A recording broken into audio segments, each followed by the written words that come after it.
When language dissolves into stillness, something older than thought begins to speak. Not to the intellect, but to the soul. This book is your invitation to hear that quiet voice, to awaken the power that has always lived within you. Inspired by The Voice of the Silence by Helena Petrovna Blavatsky, first published in 1889 and rooted in ancient Eastern wisdom, this work reimagines timeless teachings for the modern seeker. What may appear to belong to another century remains profoundly alive today. Blavatsky's insights continue to echo through time, illuminating the human spirit and its eternal connection to the infinite. As a founding force behind the Theosophical Society, Blavatsky devoted her life to uncovering the shared truths beneath the world's spiritual traditions. Drawing from ancient Tibetan teachings, she urged seekers to quiet the noise of the outer world and listen inward, to the subtle voice that opens the door to higher understanding. Within these pages, you won't find a simple repetition of her words. Instead, you will begin a deeply personal journey, one reframed for today's world. Each chapter acts as a compass point, offering reflections, vivid metaphors, and questions that stir self-inquiry. This is not just philosophy. It is a map for navigating life with clarity, resilience, and vision beyond what the eyes can see. More than ideas, this book is an invitation to pause, to listen, to rediscover the light within you, the light that has never faded, no matter how loud or dark the world may seem. May these pages offer not only inspiration, but practical guidance, turning ordinary struggles into steps toward the timeless truth that whispers through silence, like dreams waiting to be remembered. The night felt alive, as if it carried secrets meant only for those brave enough to hear them. I sat beneath an ancient tree, its rough bark pressed against my back when I felt it, not a question formed in words, but a presence, a pulse. Who am I, really? It was neither a cry nor a whisper. It was something deeper, like wind brushing against your skin, or the echo of a melody you don't recall hearing, yet somehow know by heart. Is this all I am? That night marked the beginning of my awakening, though I did not recognize it then. For years I had been sleepwalking, not the kind of sleep that restores the body, but the kind that dims the soul. Routine, fear, and expectations borrowed from others had slowly muted the light within me. Have you ever felt that way?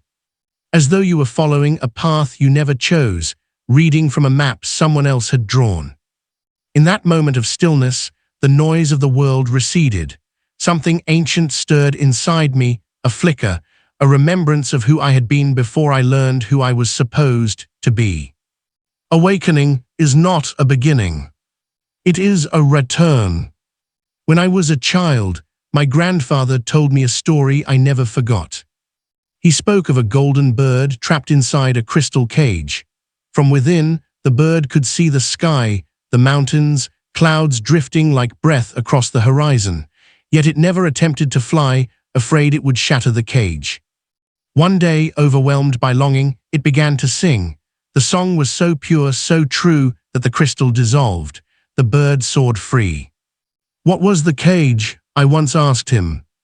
He smiled gently and replied, "The cage is built from doubt, fear, and the identities we accept without question. But the song, that is who you truly are, and no one can silence it but you." That night beneath the tree, I realized I was that bird.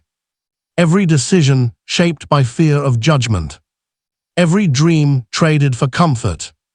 Every time I quieted my voice to fit someone else's expectations. I had built my own crystal prison. And worse, I had stopped singing. Closing my eyes, I let the silence surround me.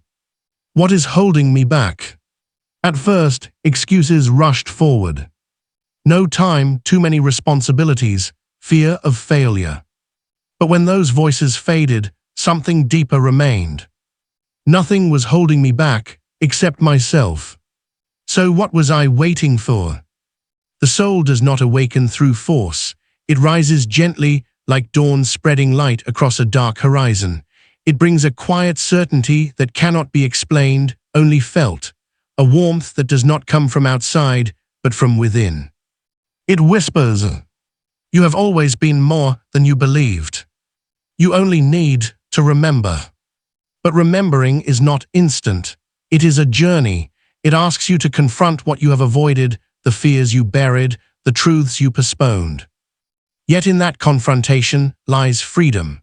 Not the freedom of possessions or approval, but the freedom of reconnecting with the infinite presence within you, the part that has never been broken, never diminished.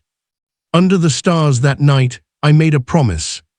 Not to the version of myself I had known, but to the one I was just beginning to meet. I promised to listen to that quiet voice. I promised to break the cage, even if I feared what lay beyond it. The path to silence is not straight. It twists, it challenges, it unsettles your pride and certainty. Once, after a heavy rain, I walked through a forest where mud clung to my feet. Every step required effort, but with each careful movement, I became more aware of my body, my breath, my presence. The journey inward is the same. You cannot rush silence. You must walk through it patiently, allowing each moment to reshape you. Why do we fear silence?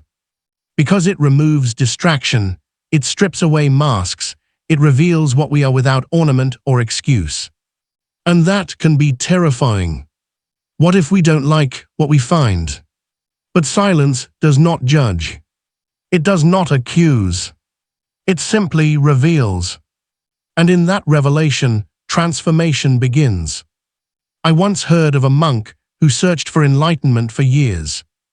He prayed, meditated, and studied, yet always felt something was missing. One day, in frustration, he sat by a river and vowed not to move until he understood what he was seeking. Days passed with no change. Then, as he stared into the water, he saw a single leaf drift down and sink gently beneath the surface. At that moment, he realized his mind was like the river. Only when he stopped stirring the waters with his thoughts could he see clearly what had always been there. The journey to awakening is like that. It's not about becoming something new, but uncovering what has always been. It's about breaking the cages we've built and letting the truth of who we are finally sing. What is your cage, and when will you let yourself begin to sing? The river of silence, ever-present and eternal, awaits the courage of stillness to unveil its depths. Stepping onto its path necessitates bravery, the ability to remain unwavering in the face of overwhelming urges to run. In stillness, the chaos of thoughts transforms.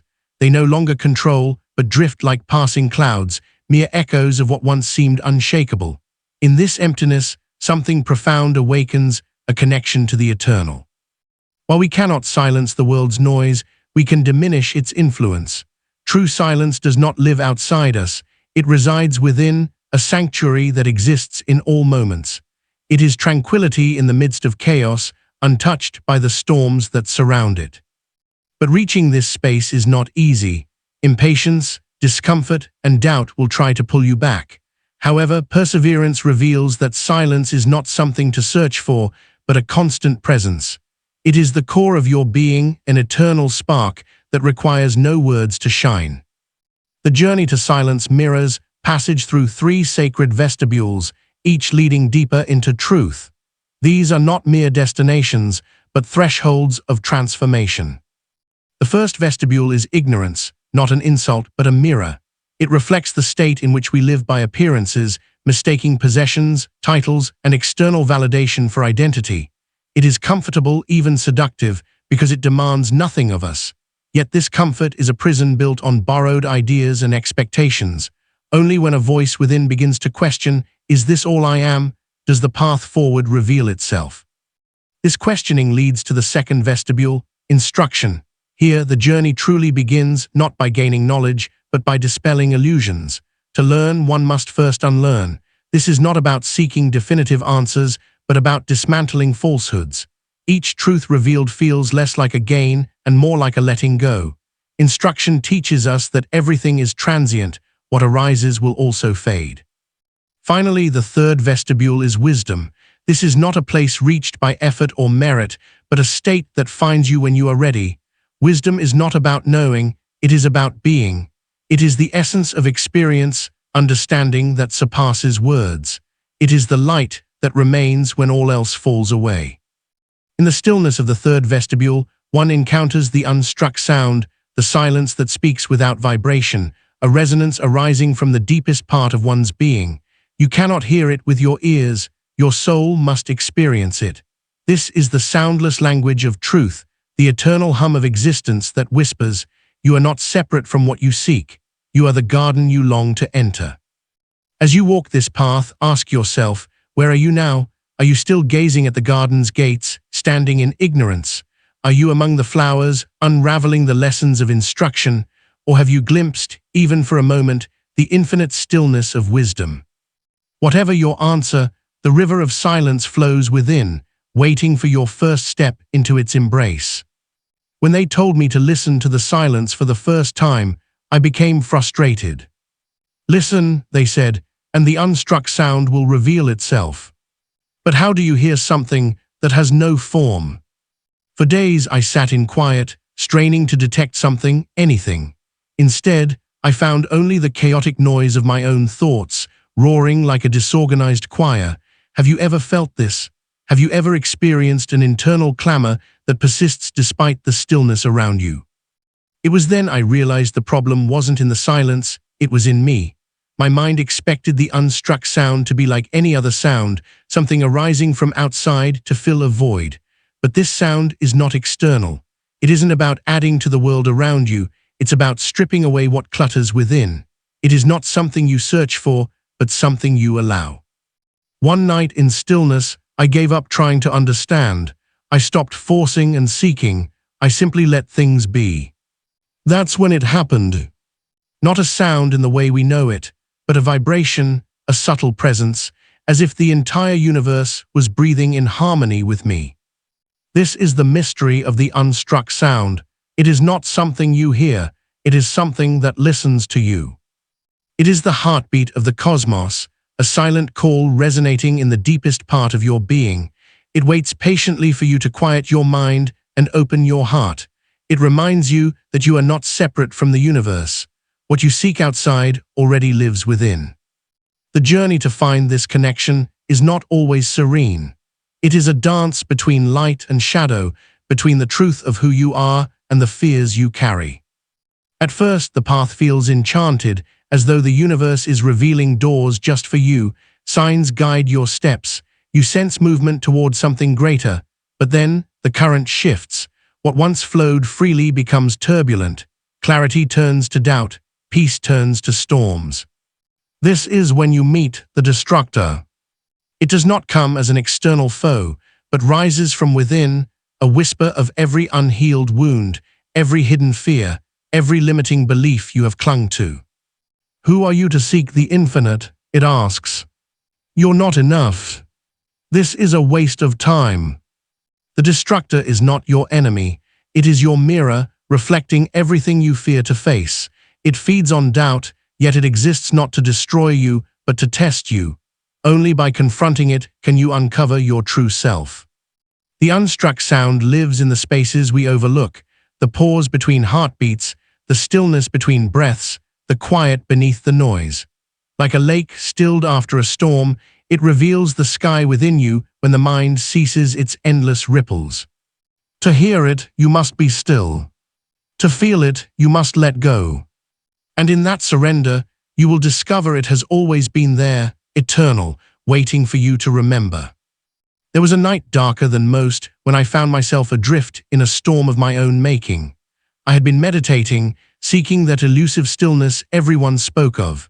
Instead of peace, I unearthed a torrent of thoughts, every mistake, every failure, every cruel word ever spoken to me surging forward in a deafening cacophony.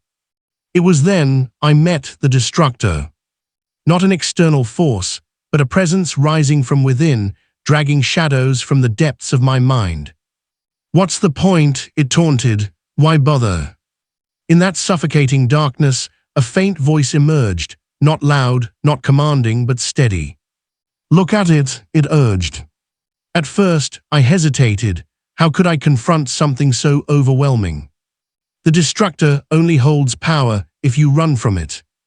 So I stayed. I didn't flee. I didn't fight. I simply observed.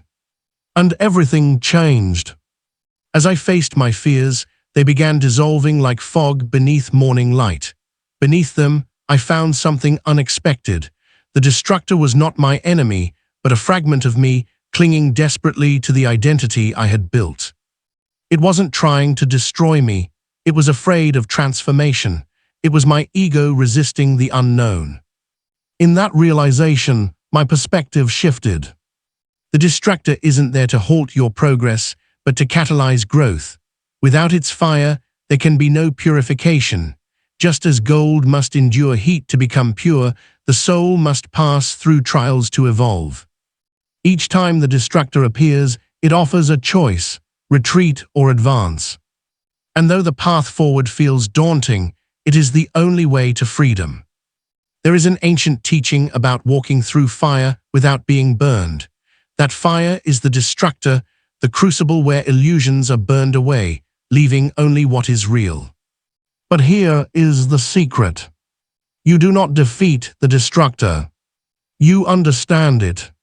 In understanding, you strip it of its power. It ceases to be an adversary and becomes a teacher. Inner harmony is not achieved by conquering chaos. It is not a prize waiting at the end of struggle. It has always lived within you, patiently awaiting recognition. Harmony is not the absence of storms, it is the steady center within them.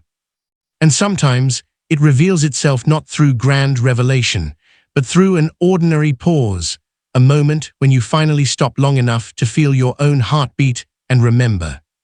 It was always there. Distractors and life storms guide us toward harmony, not destroy it, they strip away the unnecessary, leaving behind only what truly matters. To find harmony, we must embrace the chaos, observe it without fear, and remember that beneath it all we are already whole. Every day we view the world through countless filters, our past experiences, fears, and expectations. What we see is not reality itself, but a story our mind hastily constructs. But what happens when those filters dissolve? What remains when we perceive the world and ourselves with pure clarity? I remember the day I began to grasp this truth. After a storm, I stepped outside for a walk. The air was heavy with the scent of wet earth, and sunlight danced on the droplets clinging to the leaves, creating countless tiny stars. For a moment, my worries disappeared. I wasn't thinking or analyzing, I was simply observing. In that stillness, something shifted. The world ceased to feel like a distant landscape. It became a vibrant space I inhabited deeply. Have you ever had one of those fleeting moments when time seems to pause and everything sharpens into extraordinary clarity? It's not something you can face, but when it happens, you realize how much your thoughts have obscured life. This is the essence of pure perception, to see without the distortions of the mind. Yet, reaching that clarity is no simple task. The mind, like a restless river, refuses to calm simply by your wish. It floods every quiet moment with noise, judgments, comparisons, endless chatter, right, wrong, better, worse. These incessant evaluations veil what's truly in front of us. Once a teacher told me pure perception isn't about finding truth, it's about ceasing to project your lies. At first, I didn't understand what lies. However, as I observed my thoughts, the truth became evident. Every day I wrote stories about myself, others, and how life should be. It was as if I lived inside a theater, playing the roles of playwright, actor, and audience all at once. The art of pure perception begins with a simple but transformative act: stopping, stop running, stop trying to change what you see, stop labeling every experience. Just be. At first, it feels uncomfortable, even boring. But if you persist, something extraordinary happens. Reality begins to reveal itself as it is. I recall an exercise that changed how I viewed the world. They asked me to gaze at a flower for 10 minutes, refraining from naming it, analyzing it, or in comparisons with anything. At first, my mind rebelled, desperate to categorize and judge. But as I continued, the flower ceased to be just a flower. it became an intricate universe. Of colors, textures, and movement, it didn't need to be anything more than itself, and in that moment I understood that neither did I. Pure perception extends beyond simply observing the world. It's also a mirror reflecting who you are when you strip away the stories you've told yourself. I'm not enough, I must prove my worth, I should be better. What remains is the silent observer, the unchanging witness, who has always been there. Practicing pure perception doesn't require elaborate rituals or distant retreats. Start small. The next time you drink a glass of water, pause, watch how the light dances in the liquid, feel the cool weight of the glass in your hands. Listen to the sound as it pours, be fully present in that moment. It may seem trivial, but in these tiny acts of attention, the world transforms. There's an old story about a disciple who asked his teacher how to find enlightenment. Instead of answering, the teacher took him for a long walk through mountains and valleys. Finally, they stopped by a stream. What do you see there? Teacher asked. The disciple replied, a stream, rocks, and trees. The teacher smiled and said, look again. This time, the disciple didn't try to interpret. He simply observed. The stream ceased to be just water flowing over rocks. It became movement, life, and connection. In that moment, he understood that enlightenment wasn't about seeing something extraordinary, but seeing the ordinary with new eyes. Pure perception doesn't change the world, it changes how you experience it. The landscape of your life doesn't need altering, only the lens through which you view it. This shift reveals a deeper truth. What you've been searching for outside has always been within. Diana, the power of deep meditation is like this. You cannot force it. It is not a technique to master, but a state to allow. I remember my first attempt at sitting in silence. My mind became a storm of thoughts, louder and more chaotic with every passing second. Frustrated, I wondered why I couldn't calm my mind. That frustration itself served as the first lesson. One cannot force peace, just as one cannot command the wind to blow. I once heard someone say the river doesn't need to cease its flow to achieve peace. Peace is in its depths. This changed everything. D is not about halting the stream of thoughts, but settling into the stillness beneath their surface. It is the quiet depth where you stop identifying with the waves and recognize yourself as the river itself. One afternoon, as I sat beneath a tree, sunlight filtering through the leaves painted shifting patterns on the ground. In that timeless moment, all else vanished, the distant hum of traffic, my racing thoughts, even my sense of self. What remained was a profound completeness. This was Diana, not happiness or sadness, but something far deeper. On certain days, solitude feels akin to facing a tempest. Thoughts come like relentless gusts, dragging you with them. What should I do with these thoughts? I once asked someone wiser. Let them pass, they said, and so I learned. Thoughts are like clouds. No matter how dense they are, they cannot obscure the sky. You are the sky. Once I heard a story about an old man who, nearing the end of his life, was asked what he had learned above all else. The simple yet profound answer he gave was, I learned to watch the fire without burning. This statement captures a truth often overlooked in the rush of daily life. It is the essence of inner stillness, a state where you can observe the flames of your thoughts, your fears, desires, and frustrations, without letting them consume you. You don't extinguish the fire, you simply realize that you are not the flames. The power of this practice lies not in what it removes, but in what it unveils. Sitting in silence isn't about striving to become someone different or achieving a transcendent state. It's about returning to your core, to the unshakable essence of who you are. What you find there is vast and indescribable, like an endless ocean where all the illusions of identity dissolve, leaving only the pure experience of being. Why does this matter? A restless mind can cause you to react impulsively, resist reality, and avoid discomfort. But when you connect to that deep space of inner quiet, your relationship with life changes, the chaos of the world doesn't vanish, but you no longer feel tethered to its turbulence. You become the observer, someone who can witness the waves without being swept away, and someone who can walk through fire without being burned. One morning, as I sat in silence, something subtle yet transformative occurred.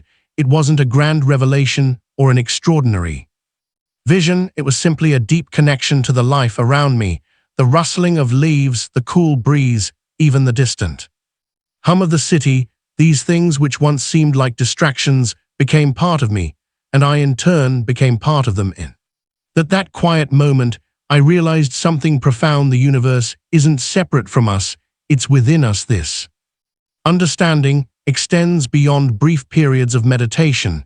It's a thread that weaves through our entire existence, connecting us to something infinite and unshakable. Some call it intuition, others divine consciousness. To me, it feels like a silver thread, delicate yet unbreakable, linking the seen and the unseen, the finite and the eternal. This thread is the bridge between the doubting mind and the knowing soul, between external chaos and inner calm. I first encountered this idea as a restless seeker, endlessly looking outward for answers. I devoured books, sought mentors, and collected teachings as if they were treasures that would complete me. Yet no matter how much I gathered, the emptiness inside remained. It wasn't until an old traveler shared some quiet words with me that the situation started to change. Stop looking outside, he said. The true guide has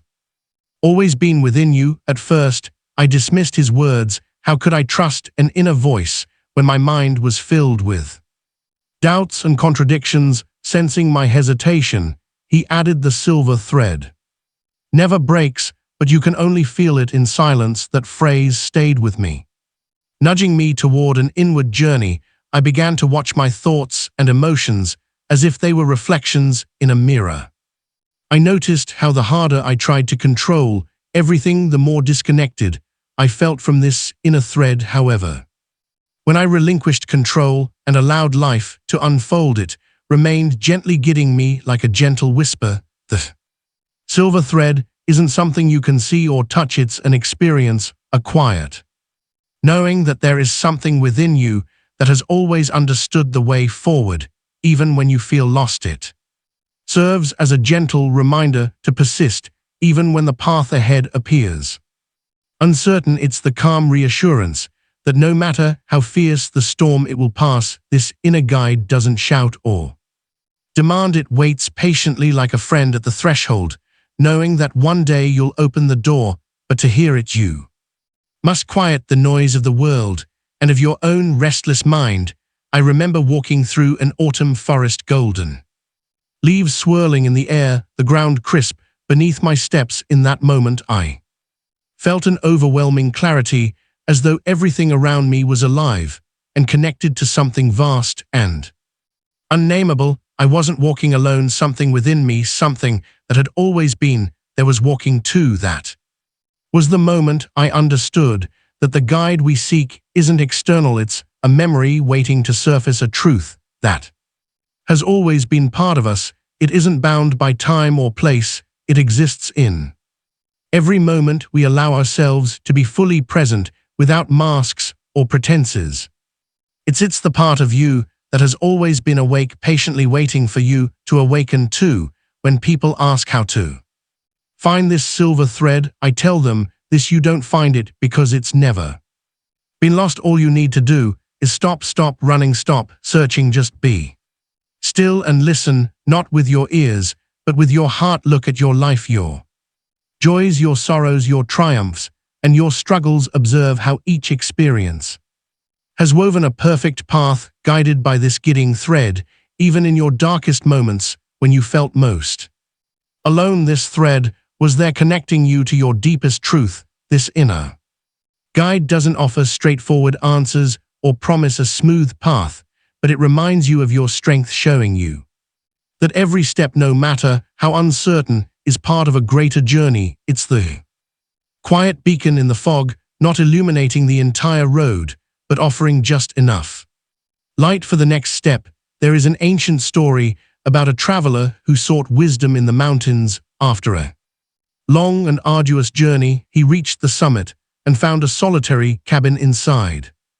Instead of the powerful master he had envisioned, there was only a mirror. Frustration welled up within him. Had someone deceived him? But as he gazed into the mirror, something shifted. His reflection was no longer just an image, it became a tapestry of all he had endured, all he had learned, and all he was yet to become. At that moment, the traveler understood the master he sought had always been within him, the essence of the silver thread, the unbroken connection between who we are and who we can be, between the transient and the eternal, is captured in this story. No matter how disconnected we may feel, this infinite source never truly separates us. It exists quietly within us, waiting for moments of stillness to emerge. Often life drowns it out, but sitting in silence, not to demand answers or clarity, but to be reveals it. Initially, there may be only chaos, but persistence turns that silence into a gentle nudge, that everything is right, that is the silver thread. By following it, you do not find a separate teacher, but uncover the truest part of yourself. To embrace this connection, one must learn the art of letting go. Renunciation often carries a connotation of loss, but what if it is not about losing but gaining freedom?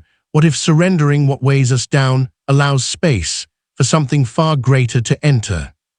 In a tumultuous phase of my life, I came to understand that renunciation is not the end of something, but the beginning of what truly matters. That metaphor stayed with me, and I began to see the countless full cups I carried: old wounds, unrealistic expectations, paralyzing fears. Slowly, imperfectly, I began to empty them, creating space for something purer and more authentic. Letting go does not mean abandoning everything or becoming detached from what you love. It requires the courage to look within and ask, does this serve me? Does it help me grow? Or does it keep me trapped? It is a daily practice, like pruning a tree, not to destroy it, but to allow it to flourish.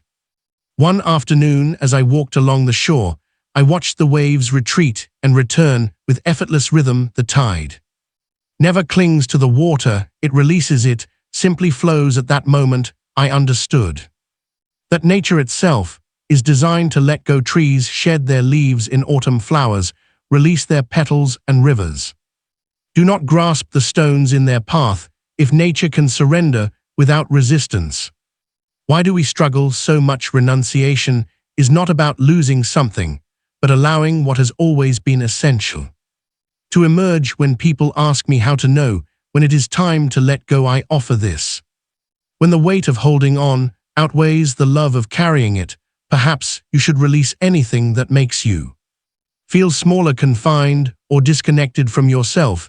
This is not an act of rejection, but rather an act of self-love. This journey of surrender and connection leads to the dissolution of one of humanity's greatest illusions: separateness. We perceive ourselves as self-contained, isolated islands. Yet what if this belief is nothing more than a mirage? What if every wall we build to protect ourselves is also a barrier to the deeper connection we crave? There was a time in my life when separateness was my refuge. I prided myself on independence, convinced I needed no one. But the more I achieved, the emptier I felt, as though some vital piece was missing. A conversation with a friend shattered this illusion. Have you ever felt like a wave in the ocean? They asked.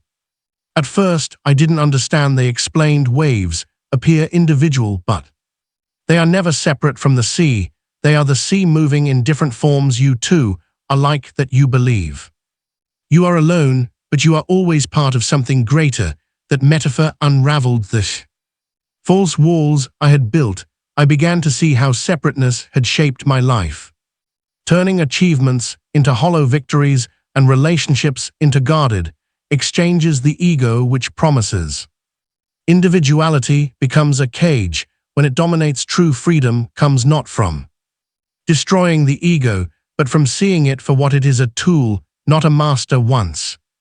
As I stood atop a mountain, after an exhausting climb, I looked out at the vast range, stretching endlessly before me. At that moment, I felt an overwhelming sense of unity. I was not separate from the mountains, wind, or sky. My breath, my efforts, and even my fatigue were part of the same vast organism. The idea of separateness dissolved, leaving only connection. When we let go of the illusion of separateness, our lives transform.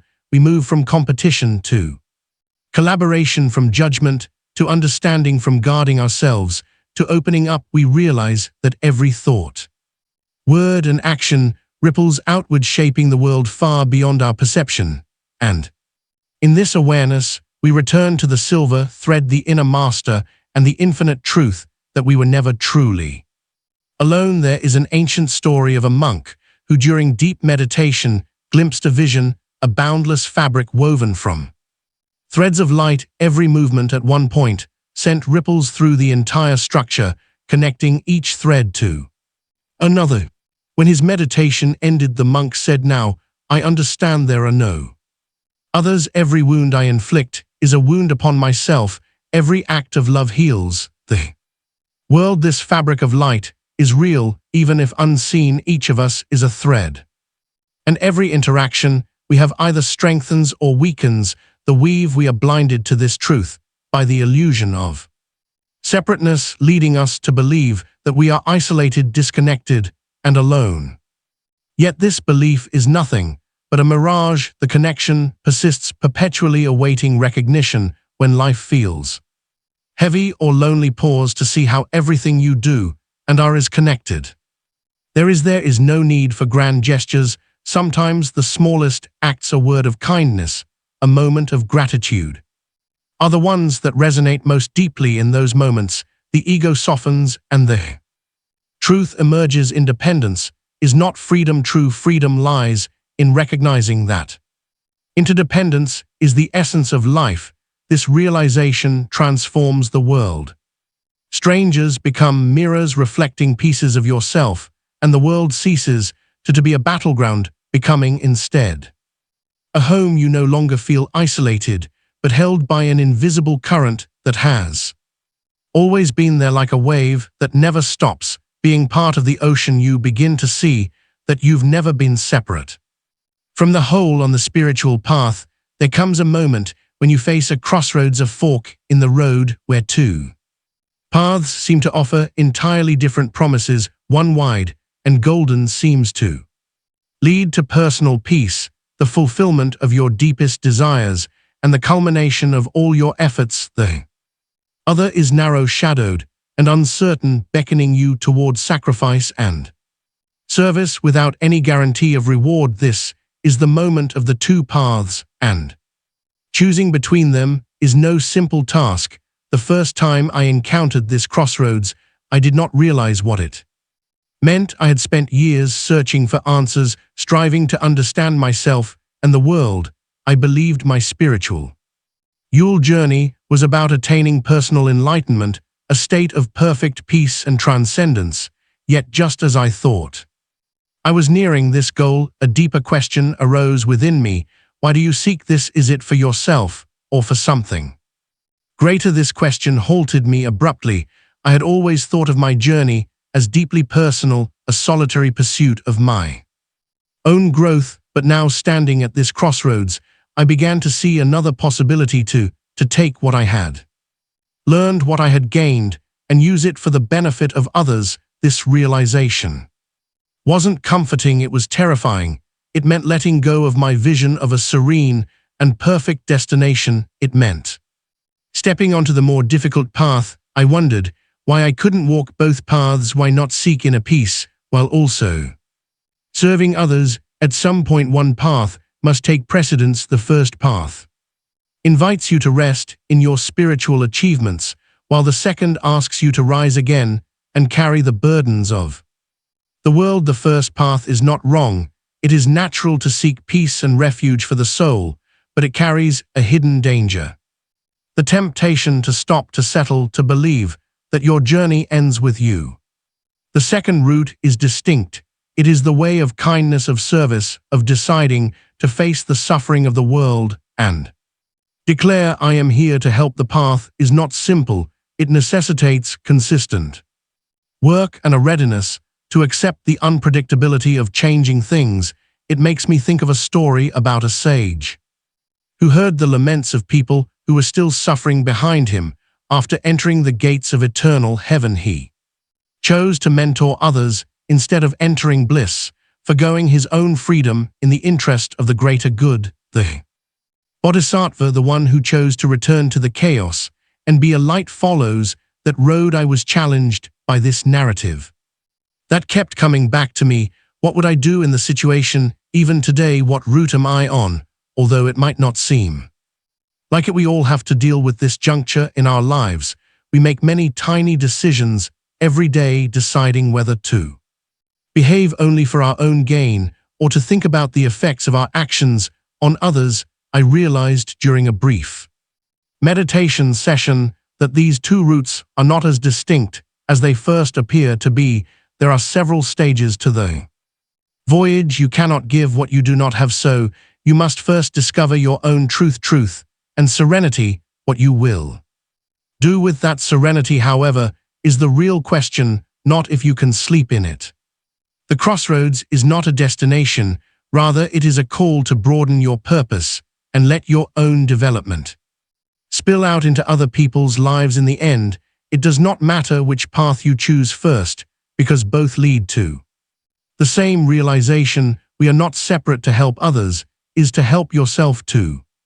Heal the world, you must heal yourself. The tapestry of light, the ocean and its waves, the crossroads, all are reminders of one truth.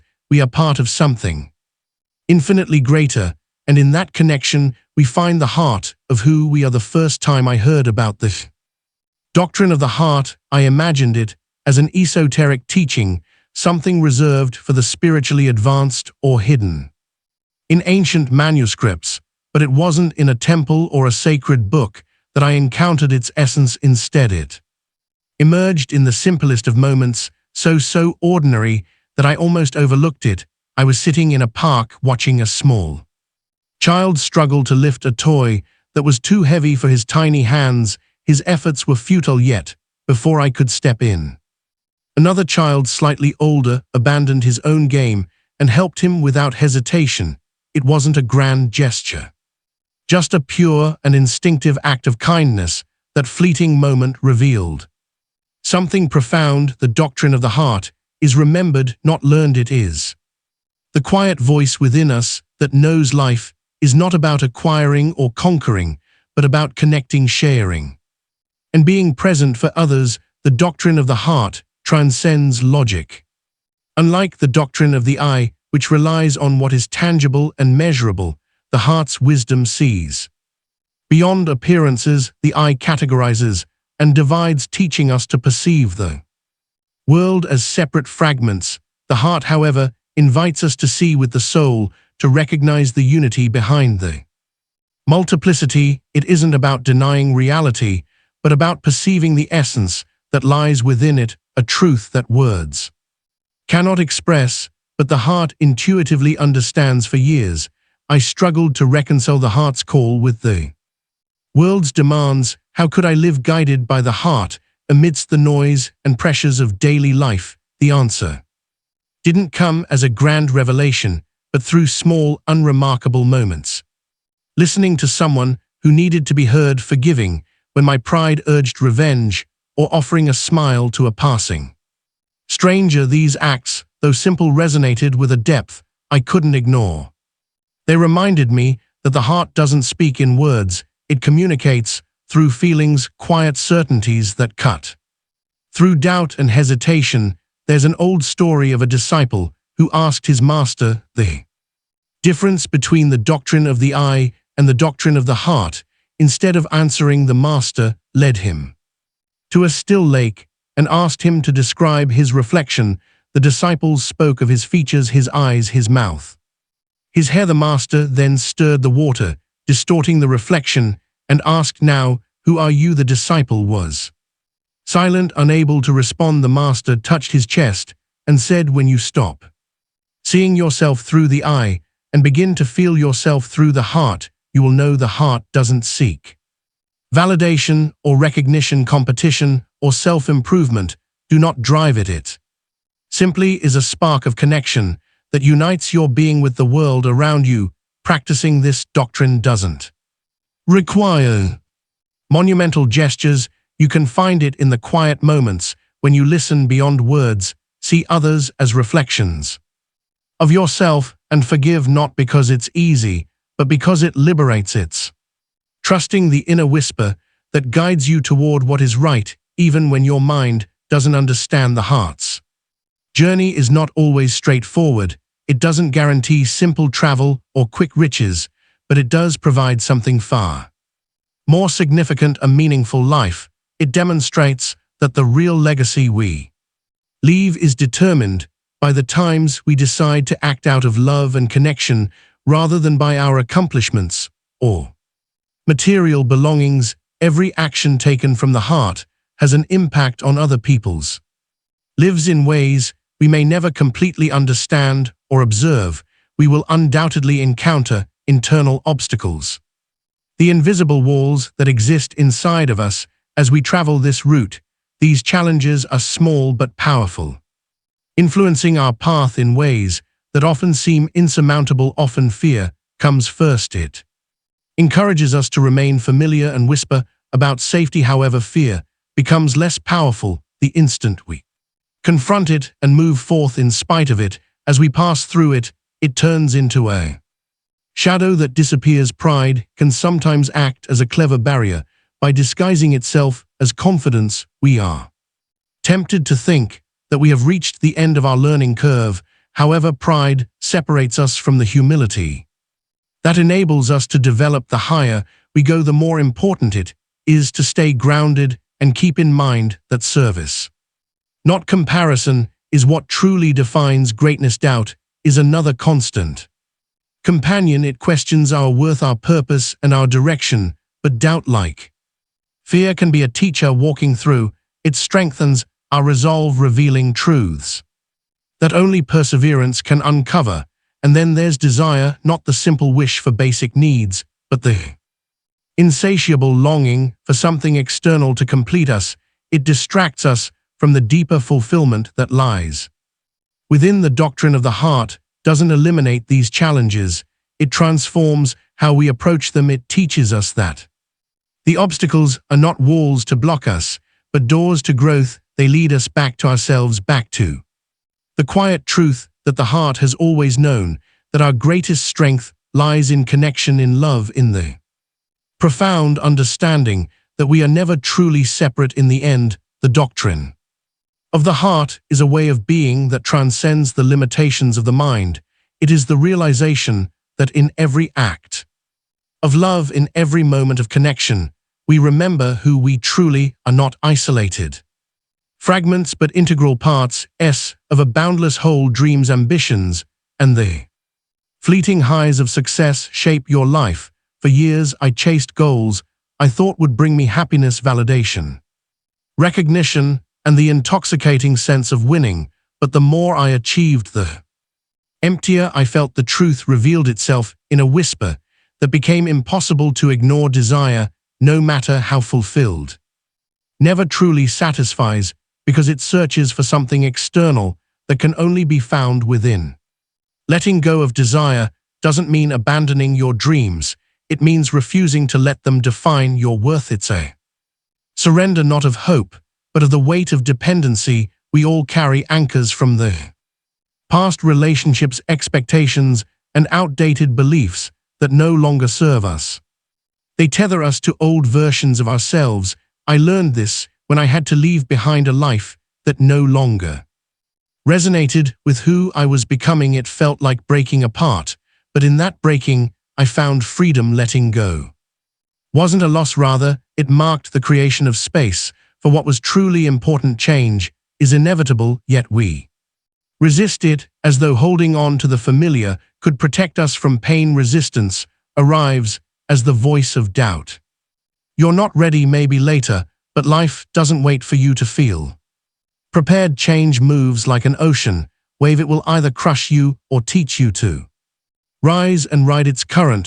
When I stopped resisting, I realized that each transformation, no matter how painful, brought me closer to who I was meant to be. Also, the illusion of separateness, the belief that we are alone and disconnected from life, this deception is particularly dangerous as it persuades you to fight every battle in isolation. But connection is the key to dissolving this illusion. Every time you open yourself, share your fears, or seek comfort in another's presence, you tear down the veil of isolation. You remember that you are part of something vast and whole. You have never truly been alone. These obstacles, desire, attachment, resistance, and separateness, serve as guides rather than as enemies to overcome. They appear again and again in different forms and at unexpected moments, offering you lessons on how to free yourself and grow. Each one reveals a part of your soul that longs to be liberated, but perhaps the hardest truth to accept is this: within you exists both shadow and light. We often cling to the idea that we must be purely good, that our worth lies in being admirable and flawless, but the harder we try to embody only light, the heavier our shadow becomes. I learned this when my shadow emerged not as something abstract, but as anger, sadness, and envy, emotions I didn't want to accept because they didn't fit the ideal version of myself. I told myself this isn't who I am, but denying it only made it grow stronger. The shadow isn't your enemy, it's the accumulation of everything you've rejected about yourself, the parts you fear to face. However, that shadow provides access to your most profound personal development. Why do we fear it? It serves as a constant reminder of our imperfections. But here's the paradox: the more you resist your shadow, the more control it has. The more you accept it, the less power it holds over you. The light within us represents everything we aspire to be: our compassion, our love, our connection to something greater. But light cannot exist without darkness. A candle's glow is only visible because of the surrounding night. To live only in the light is like trying to walk with one foot. You will lose balance. It was only when I embraced my shadow that I understood that true peace doesn't come from perfection, it comes from wholeness. There's an ancient story of a warrior who, after years of battle, encounters dragon blocking his path. The dragon represents everything he fears and avoids. He fights it, but the more he resists, the stronger the dragon becomes. Exhausted, the warrior finally looks the dragon in the eyes and asks, "What do you want from me?" The dragon answers, "I don't want to defeat you. I want you to accept me because I am part of you." At that moment, the dragon disappears and the path becomes clear. Your shadow doesn't vanish. When confronted, it dissolves. When integrated, in that integration lies the strength to endure, the clarity to move forward, and the peace of knowing you no longer have to fight yourself. The next time your shadow appears, don't run. Sit with it, listen to it, let it teach you. Remember that every part of you, both the parts you cherish and the ones you don't fully understand, has a purpose. When you accept your light and shadow, you no longer need to pretend. You become free to be who you truly are, and in that authenticity, you find a peace that no external achievement could ever give you. The art of patience and perseverance is like the quiet flow of a river, carving through even the hardest stones. Over time, patience is the steady current, and perseverance is the riverbed, getting its path together. They construct pathways to our aspirations even when all appears hopeless, but understanding them isn't enough. You must live them, feel them in those moments when time seems to stretch endlessly and results seem out of reach. I remember a time when both patience and perseverance felt absent in my life. I was working on something I cared deeply about, yet progress felt unbearably slow. Insignificant compared to the mountain I still had to climb. Doubt crept in like a shadow, whispering questions I couldn't escape.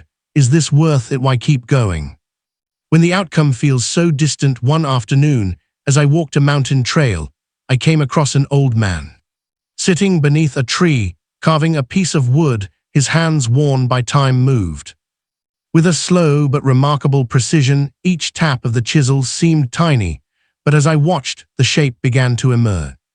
From the block of wood, I asked him how he had so much patience for something that took so long. He smiled and said, "I don't think about how much is left, I just focus on the stroke I'm making now."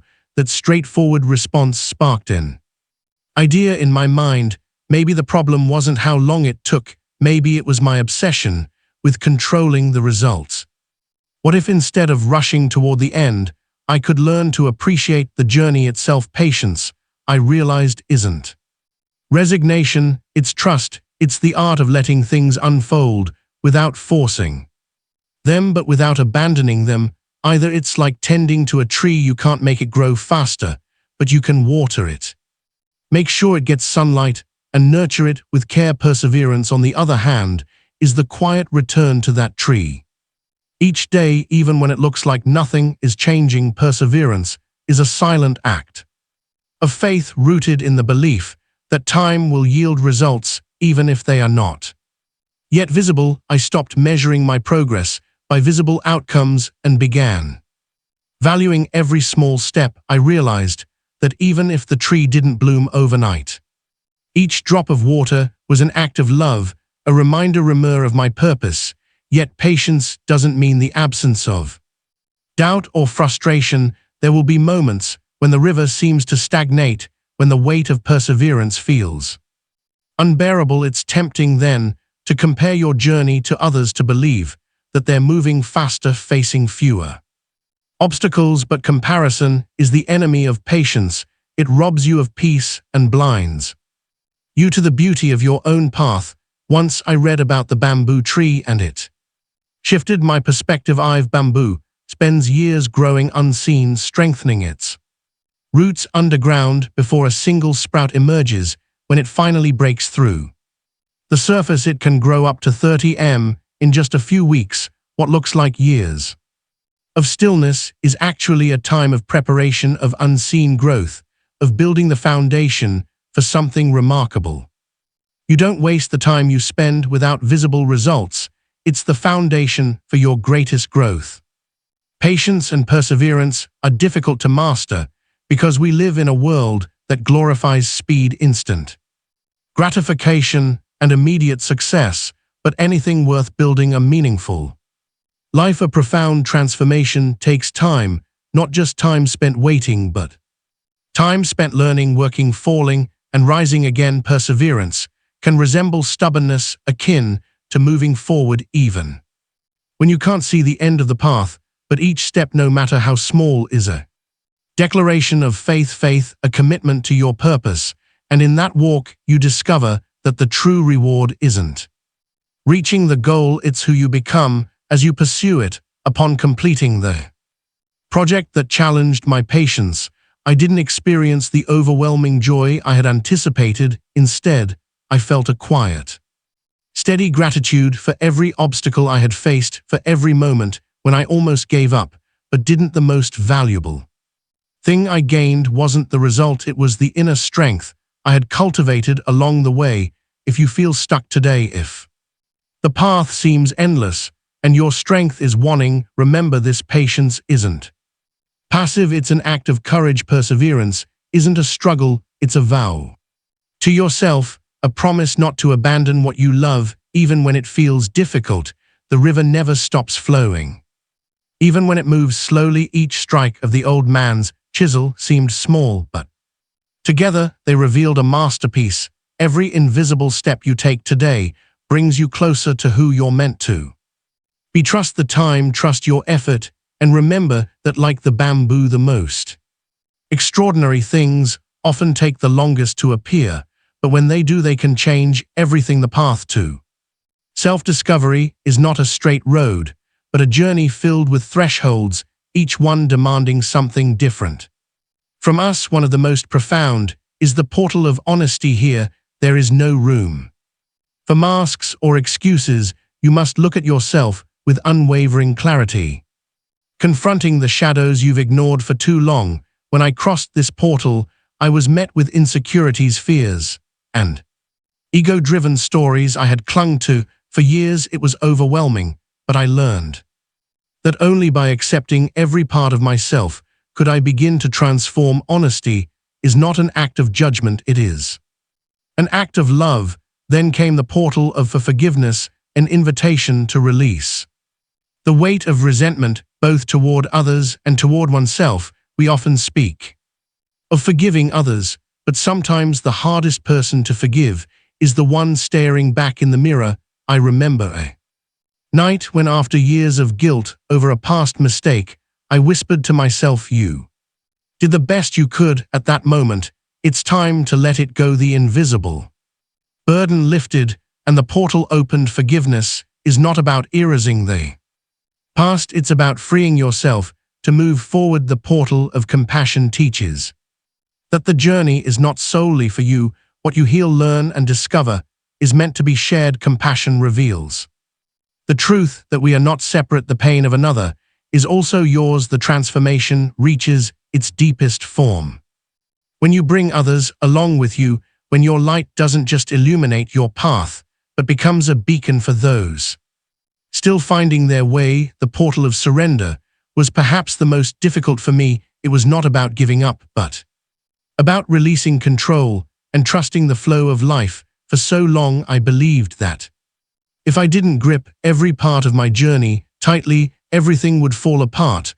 But life cannot be forced. It unfolds as it must. Surrendering wasn't an act of weakness, but of profound trust in the process, in the understanding that sometimes stepping back allows what's meant for you to arrive without resistance. Then came the portal of unity, the final threshold where you realize that separation is an illusion. There was never any division between you and others, or between you and the universe itself. Every triumph, every failure, and every heartbreak was not a fragmented story, but a single interconnected narrative leading you to your essence.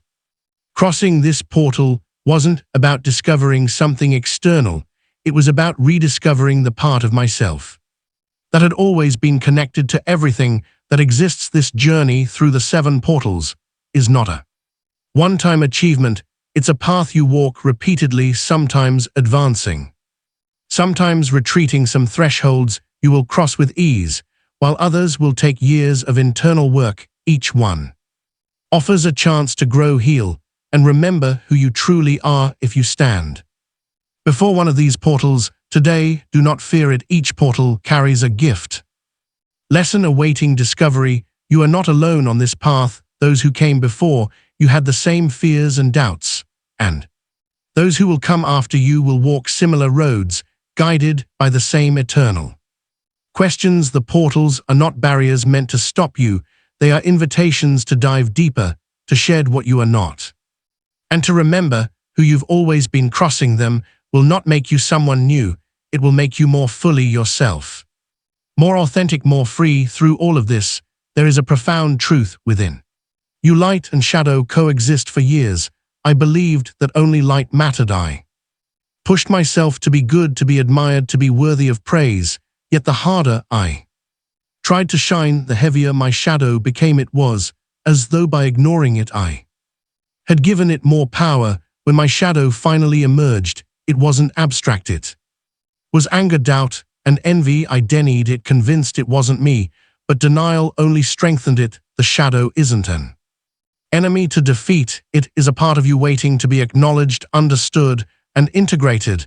It holds the pain you've rejected, the fears you've avoided, and paradoxically, the key to your greatest growth. We fear the shadow because it reminds us of our imperfections, but here lies the paradox. The more you resist it, the more control it has. The more you accept it, the less power it holds over you. The light within you represents your highest self, your compassion, your love, your divine connection. But light cannot exist without darkness. A candle only shines in the night. To live only in the light is like trying to walk with one leg. You will lose balance. True peace is found in wholeness, not perfection. In an ancient story, a warrior confronts a dragon that embodies all his fears. He fights it relentlessly, but the more he resists, the stronger it becomes. Exhausted, the warrior finally asks, "What do you want?" From me, the dragon responds, "I want you to accept me because I am part of you." At that moment, the dragon vanishes, and the path becomes clear. Your shadow doesn't disappear. When confronted, it dissolves. When integrated, the greatest light is born out of the acceptance of darkness. In that embrace, you become indestructible. The next time you face your shadow, don't run, sit with it, let it speak. It has something to teach you. Each part of you, even the parts you least understand, has a purpose. By accepting your light and shadow, you stop trying to be someone else. In that freedom, you find the peace of finally being who you were always meant to be. As I strolled in the rain, I experienced a sudden epiphany. Each drop seemed to hold a universe, and I realized that life doesn't need to be understood in order to be lived. Wisdom isn't the answer, it's the question that invites you to explore more deeply. In that quiet unfolding, I discovered the essence of compassion, opening yourself to the world's pain without closing off, witnessing suffering without judgment, and responding with love. Compassion doesn't require grand gestures, it reveals itself in the smallest of moments, a shared glance, a gentle word. Silent act of kindness, it's the recognition of another as a reflection of yourself, however the mind functions. Similarly to a mirror, reflecting everything from fleeting thoughts to overwhelming emotions. But what happens when dust covers that mirror? The reflections become distorted, and we no longer see reality as it is, but as a fractured version shaped by our fears, desires, and unprocessed emotions. Didn't understand this until I became trapped in my own restless thoughts. Something felt off, but I couldn't name it. I filled my days with distractions, work, conversation, noise, anything to silence the unease, yet it lingered like a whisper I couldn't drown out. One day, someone close to me said, "Maybe you don't need more answers, maybe you need to look within." That night, for the first time in a long while, I sat in silence. At first, it was unbearable. My mind swarmed with thoughts, each louder than the last. They spun like leaves in the wind, blocking any sense of clarity. But slowly something shifted. The thoughts didn't vanish, but I stopped clinging to them. I simply watched them, as if reflected in a mirror before me. In that stillness, I understood something I had overlooked. The mind isn't the problem. The dust, the accumulated fear, longing, and expectation is what clouds our vision. When the mind is clear, it reflects reality as it is, without judgment or distortion. Over time, the residue of every ignored feeling and every avoided truth accumulates. What we see isn't the world, it's our own projections. I once asked a teacher how to keep the mirror clean. Their response was simple: you can't stop the dust from falling, but you can choose to clean the mirror every day. When I asked how, they replied with a question: what do you do when a strong emotion appears? I realized my instinct was always the same: to suppress it or fight it. The teacher smiled and said, "That's where the struggle begins. Every thought and every emotion is like a cloud passing in front of the sun. If you try to hold on to it or push it away, you only make it stronger. But if you let it pass, the sun returns on its own." Since then, whenever I feel overwhelmed, I try to remember this: the mind doesn't need fixing, it needs space. That space allows the storm to settle and the waters to clear. I once walked through a forest after a heavy storm and came across a lake. The rain had churned the water, making it murky and concealing the stones beneath. But as the wind calmed and the rain stopped, the surface began to clear, revealing the depths below. Our minds are like that lake, agitated, they become clouded. Still, they reveal their natural clarity. Cleaning the mirror of the mind requires courage, the courage to look at what's there, even when it's painful or uncomfortable. It also requires compassion, the ability to accept that you are not your thoughts or emotions. You are the awareness that watches them come and go. One day, as I watched the sun reflect off the lake, I realized that the Mirror doesn't need to be perfect to reflect the truth. It only needs to be sincere. Sincerity begins when we stop identifying with what appears in the mirror. A thought is just a thought. An emotion is just an emotion. When you observe them without attachment, something profound emerges. The awareness behind the mirror, the steady presence that has always been there, untouched and waiting to be seen. If today you feel lost in your thoughts, I invite you to sit in stillness. Don't try to change what appears, just watch it as you would your reflection. Ask yourself, is this the truth or just a distorted image? You'll see the dust settle, the water clear, and the mirror of your mind reveals what was always there: clarity, peace, and the unshakable truth of who you are. The journey to clear the mirror of the mind is not a destination, but a practice, a daily act of returning to yourself. Each time you wipe away the dust, you don't just reclaim your clarity, you remember that beyond every reflection you have always been the space where everything happens. The mirror itself is not the goal, it is the path to discovering the light that has always been behind it. Willpower is that light, a quiet but unbreakable fire within. Ego or momentary desires do not drive its fleeting determination. It's something deeper, pure, will, unlike superficial motivation that fades away when faced with challenges. Pure will emanates from the soul and endures even in the absence of tangible progress. I understood its true nature during a time in my life when everything seemed to fall apart. The goals I had carefully set crumbled, and those I trusted weren't there when I needed them. Inside me, a relentless voice whispered, give up, this isn't worth it. The voice was loud, insistent. There were moments I nearly listened to, but beneath it, something quiet yet steady refused to give in. It wasn't a thought or even a belief, it was a presence, a pulse that pushed me forward when reason told me to stop. Where does that kind of strength come from? Is it something we learn, or has it always been within us? Over time, I realized that pure will isn't something acquired, it's something uncovered. It's like a seed buried beneath layers of doubt, fear, and excuses. The moment you stop listening to external noise and reconnect with what truly matters, that seed begins to grow. Pure will does not thrive on rewards, validation, or immediate results. It isn't concerned with applause or recognition.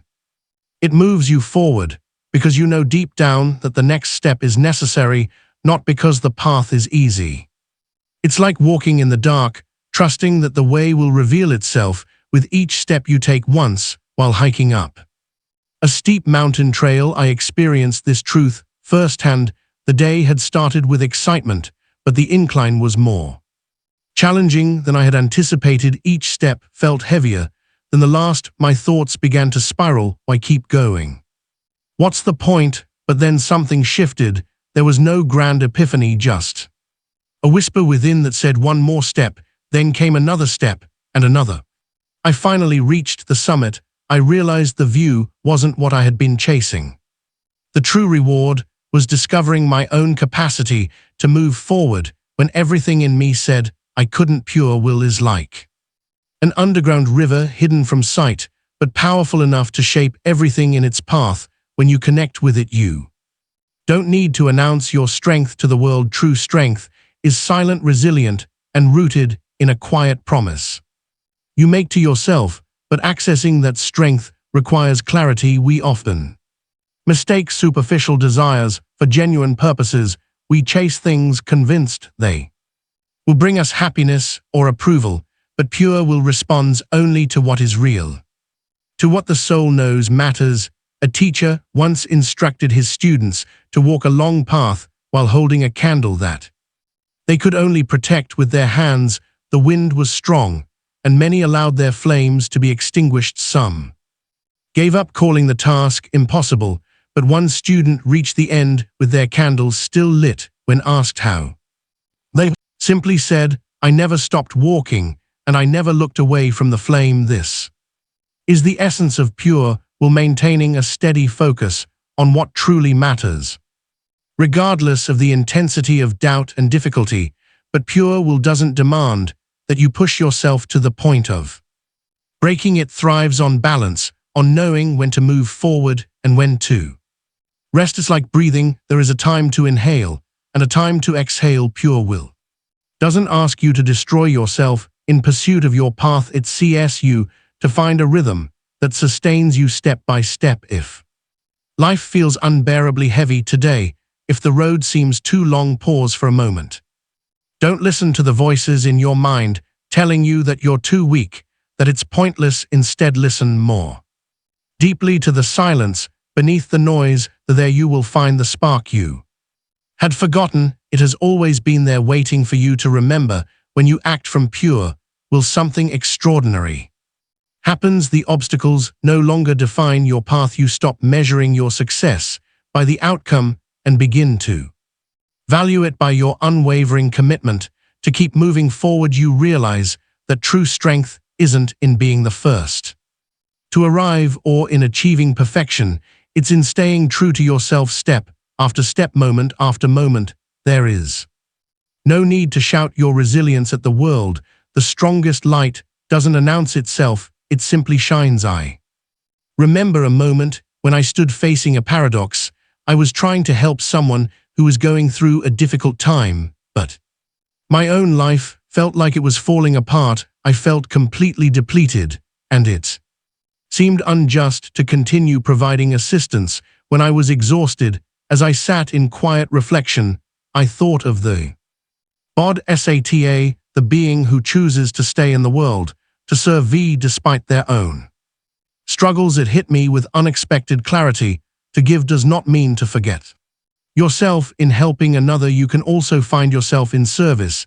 There is strength, clarity, and purpose. The body Sartre's renunciation is not a denial of life, but an affirmation of the interconnection that binds us all. It's about releasing what limits you so you can embrace what liberates you. Instead of avoiding the world, embrace its beauty, pain, and contradictions. If you ever wonder whether you can walk this path, know that the answer does not lie in grand heroic acts or impossible sacrifices.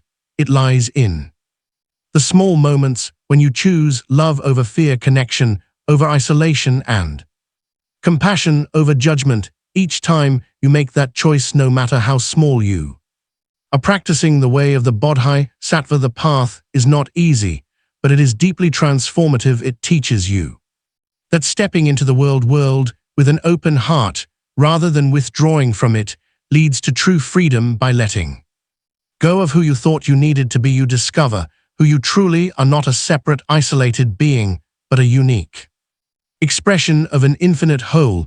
The Bodhisattva walks not toward a final destination, but toward each present moment, knowing that with every step, with every small act of renunciation, they plant seeds of light in a world that desperately needs them. And in doing so, they not only help others, they transform themselves. Compassion in its purest form is not just a feeling, it is movement, a current that flows between the heart and the world. It isn't something reserved for moments of tenderness or soft words. True compassion moves into action. It is an offering, a bridge between separation and connection that transforms both the giver and the receiver. I once walked down a crowded street, lost in my own thoughts, when I noticed a man sitting on the sidewalk. His clothes were shabby and his eyes appeared hollow. Beside him a sign read, "I just need to be seen." That phrase halted me abruptly. He wasn't only asking for food or money, he was asking for something deeper, something we often forget to give presence in that moment. Something broke open inside me. It wasn't pity, it was a connection. I sat beside him and asked his name. For the next few minutes, he told me fragments of his life, his broken dreams, but also his quiet hopes for a better tomorrow. When I finally stood to leave, he thanked me not for the money I gave him, but for listening. Today, I felt human, he said. His words echoed in me long after I left. Compassion in action doesn't have to be grand. It doesn't require monumental gestures or heroic sacrifices. It often unfolds in the smallest, moments a smile, an attentive ear, a word that comforts at the right time, but for compassion to become action, it takes more than intention. It takes courage, the courage to step out of your world and into someone else's, even if only for a moment. Yet acting with compassion isn't always easy. The mind finds excuses. I'm too busy. I don't know how to help. It's not my responsibility. But deep down we know that compassion isn't about solving every problem. It's about showing up, about reminding someone that they are not alone. I once saw this truth come to life in a small village where an elderly woman's roof had collapsed. Her neighbors didn't make speeches or ask how it happened. They simply showed up with tools and began rebuilding. She wept as they worked and said, "I don't know how to thank you." One of them replied, "You don't need to. Your well-being is ours." That simple response stayed with me. Reminder that compassion is an affirmation of our shared humanity in a world that often pulls us toward individualism and isolation. How do we cultivate active compassion? The first step is awareness. You can't act with compassion if you aren't present for the suffering around you.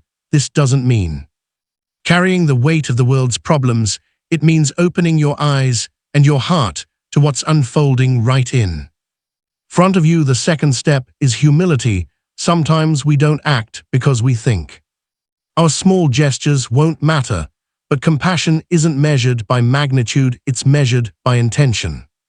A single word can heal a wound. A few moments of your time can change someone's day, even their life. Finally, compassion in action requires consistency.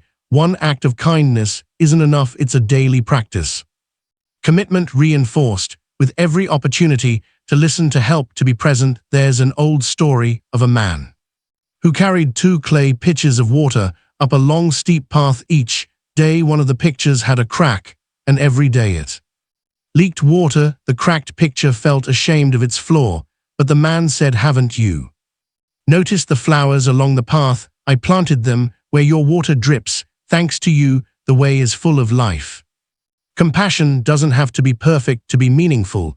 Even our imperfections can become sources of love and connection. If you feel like the world needs more compassion, start with yourself. Ask, where can I act? What can I offer? No matter how small, grand gestures are not the answer, but rather a simple, steady commitment to see others, recognize their humanity, and be present. Compassion in action doesn't just transform others, it transforms you. It reminds you that we are connected and that each act of kindness has unimaginable effects, and in that giving without expectation, you find something deeper than satisfaction.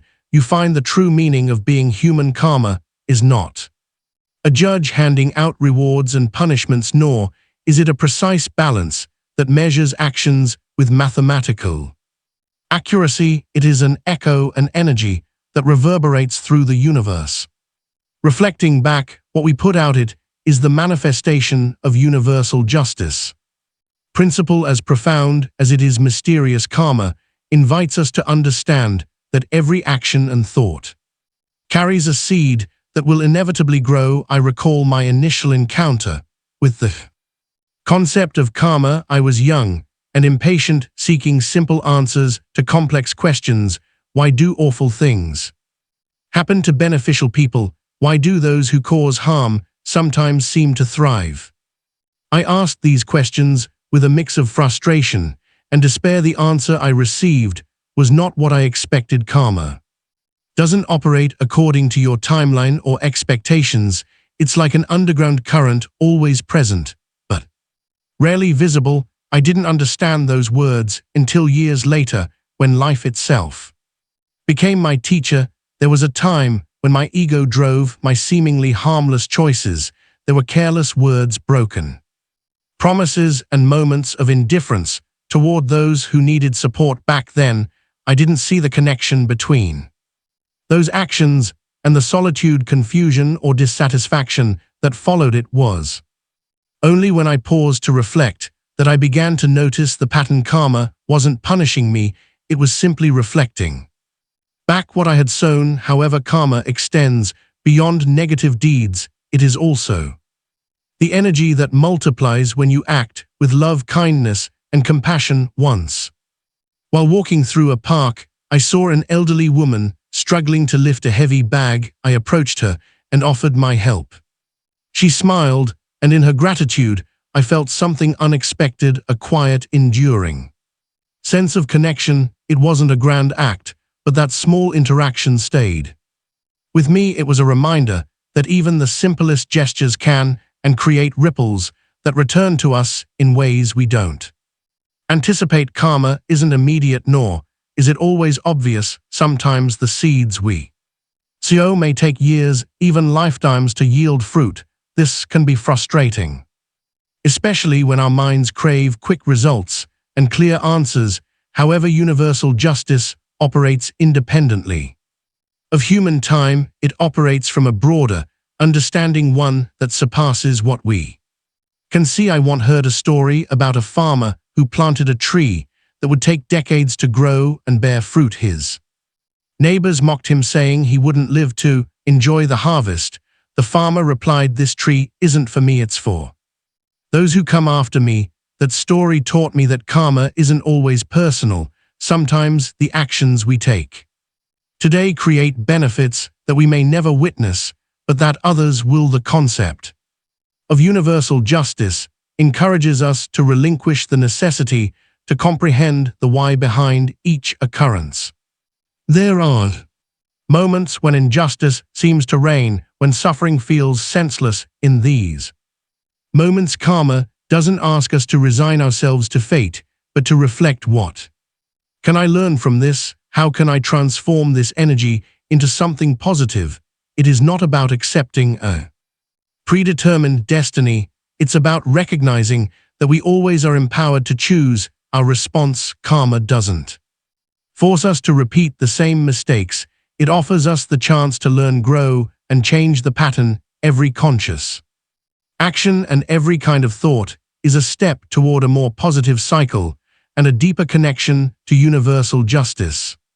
But justice is not only about balancing individual actions, it is a reminder of our interconnectedness. Every thought, word, and action affects us, others, and the world. We are like waves in an ocean, moving in harmony or discord, depending on the energy we carry within. If you ever feel that the world is unjust, that things are unbalanced, remember this: universal justice may not always be visible, but it is always at work. Every act of kindness, no matter how small, adds to the whole. Every conscious choice, every effort to be better contributes to a greater equilibrium, one we may not see in the moment, but one that is real, steady, and inevitable. Karma is not something to fear, it is something to honor. It reminds us that our thoughts, feelings, and actions create our reality. The universe does not impose universal justice upon us. We shape it with every action we take. When you truly understand this, something shifts within you. You no longer seek vengeance, because you know that balance will come in ways you may never comprehend. You no longer act solely for self-interest, because you recognize that your actions have a wider impact. And most of all, you begin to live with the certainty that every seed you plant, whether of love or fear, will eventually bear fruit. Karma and universal justice remind us that we are part of something greater, a tapestry of energy and intention that connects all beings. In that recognition, we find not only responsibility, but hope. If every action holds significance, then each day presents a fresh chance to cultivate a better world, not only for ourselves, but for everyone in our vicinity. In the noise of the world and the distractions of the mind, it's simple to lose connection with our deeper truth. That is where the real practice begins. Learning to hear the whisper of Dharma in the midst of chaos. There is an ancient story of a musician who became obsessed with perfecting his craft. He practiced every note, tirelessly refining every detail, but the more he strived for perfection, the less joy he felt. Frustrated, he abandoned his instrument and simply walked in the stillness of The forest, he heard the wind moving through the trees and the gentle murmur of a stream, and suddenly he understood. Music wasn't about mastery alone, it was about feeling, about letting the sound flow through him as an expression of the present moment. In that instant, he realized that Dharma wasn't about meeting expectations, it was about surrendering to who he already was. Dharma isn't a task to complete or a destination to reach, it's a process of unfolding into your true selves. When you live from that truth, you don't need to struggle to belong, you already do. But living in alignment with your Dharma isn't always easy. There will be times when the path feels dark, when you doubt your choices, when the weight of external expectations pulls you away from yourself. Yet even in those moments, Dharma is there waiting for your return. It doesn't judge you for drifting, it simply invites you back. Once, during a moment of meditation, I had a vivid image of a river flowing gently through mountains and valleys. Sometimes the river met obstacles, fallen branches, jagged rocks, but it never stopped. It didn't fight the obstacles, it flowed around them, finding a new path. Dharma, akin to that river, demonstrates that despite the numerous deviations we may encounter, we can consistently RT to the inherent course of our existence. Living in harmony with Dharma doesn't mean everything will be easy. There will be challenges, because growth always requires stepping out of the familiar.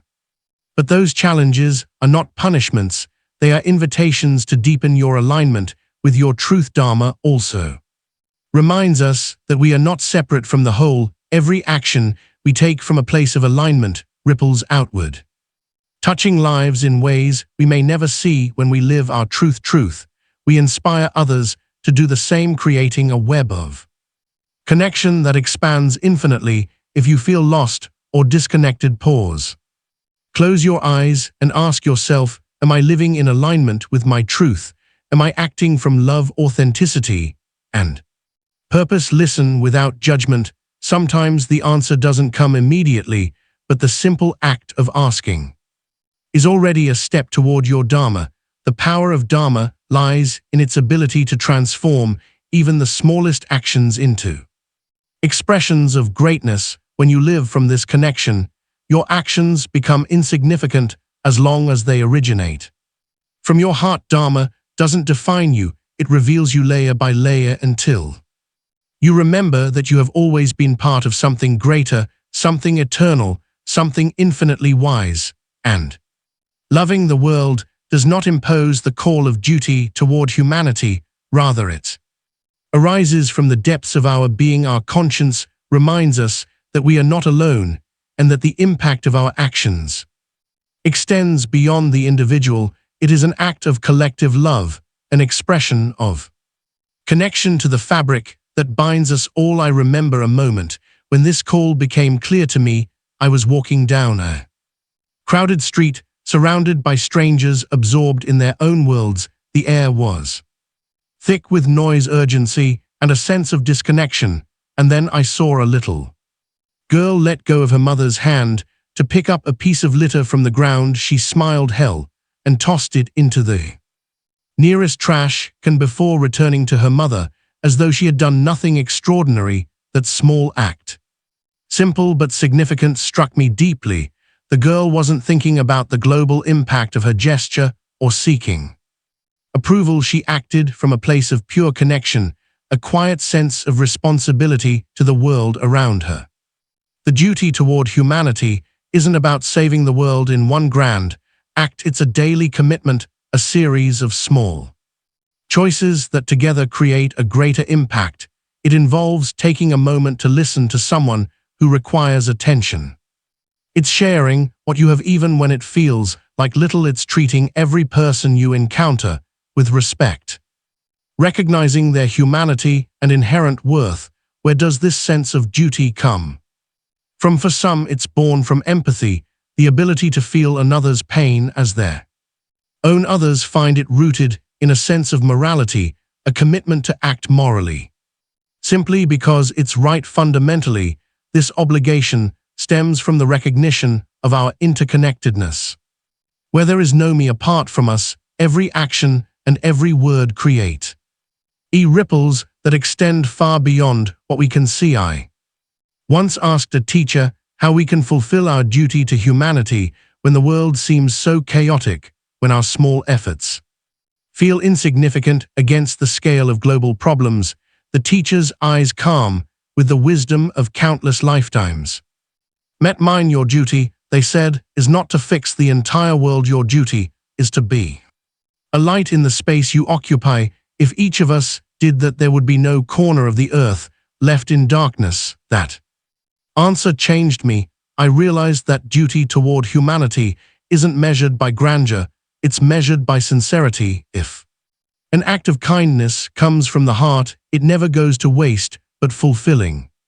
This duty isn't always easy. There will be moments when you feel tired, overwhelmed, even disillusioned by the world's indifference. However, it's crucial to persevere during these challenging times. Every act of kindness reminds us that we are not alone and that humanity can rise even in chaos. When you live from this truth, you understand that Dharma is not a distant ideal, it's a way of being in that state. You remember that every choice, no matter how small, can create something extraordinary. You become part of a rhythm that flows through everything, a rhythm that whispers you belong theirs. An ancient story of an old man who walked along the shore each morning, gently picking up stranded starfish and returning them to the ocean. One day, a young man approached him and asked, "Why do you do this? There are thousands of starfish here, you can't possibly save them all. What difference does it make?" The old man paused, holding a starfish in his hand. As he placed it back in the water, he replied, "To this one, it makes all the difference. That story has always stayed with me. It reminds me that no matter how overwhelming the world's problems may seem, what matters is that we do what we can where we can. Our duty toward humanity is not about perfection, it's about intention. It's about choosing love over fear, connection over indifference, and giving over receiving. This duty extends beyond our individual lives. It's a responsibility to future generations. We are here not just to live our own lives, but to leave a legacy, to plant seeds for others to harvest. Every act of kindness, every effort to build a better world is an investment in a future we may never see, but one we know is worth nurturing. If you ever feel small, wondering if your actions truly matter, remember this: you don't need to do something grand. Being authentic, acting from the heart, and seeing each day as an opportunity to improve society is enough. Sometimes that contribution is as simple as a smile, a kind word, or a moment of presence with someone who needs it. Other times, it may be a larger calling, an act that changes lives, but the intention remains the same: to serve, to connect, to love. Our duty toward humanity is not a burden, it's a privilege. It is a reminder that we are not separate, that each of us plays a unique role in this vast theater of life. When we respond to that call, we don't just transform the world, we transform ourselves. In giving, we discover that we already have everything we need. In connecting, we remember that we have never been alone, and in love, we understand that our true purpose has always been to contribute to something greater than ourselves. Samadhi, the state of profound unity, is not something you can seek, grasp, or possess. It is a state of oneness, a fusion with everything, where the boundaries between self and other, time and space, dissolve. Samadhi is not an ordinary achievement, as attaining it requires surrender rather than effort. Samadhi is the moment when the mind stops resisting and the heart opens completely, allowing life to flow through you without barriers or conditions. When I first heard about Samadhi, it seemed like an unattainable ideal, something reserved for mystics and sages.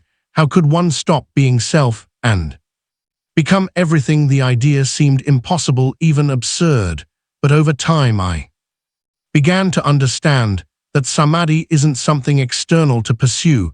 It is a return to what we have always been. It is A deep remembering of our true nature, I recall a fleeting glimpse of this union during an evening walk through the forest as the sun sank. The soft sound of a river and the quiet rustle of leaves enveloped me. I stopped and simply stood by the water, watching its effortless flow. In that moment, something shifted. The boundary between myself and my surroundings seemed to dissolve. I was no longer an observer of the river. I was the river, the wind, the trees, all at once.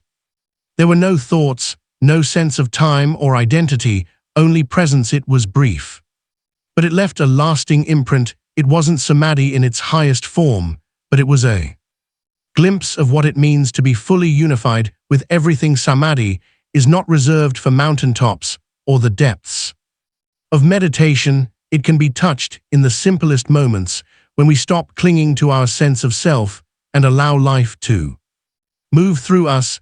It is not a state you attain by sheer willpower, rather it occurs when you relinquish control. It's like floating in water.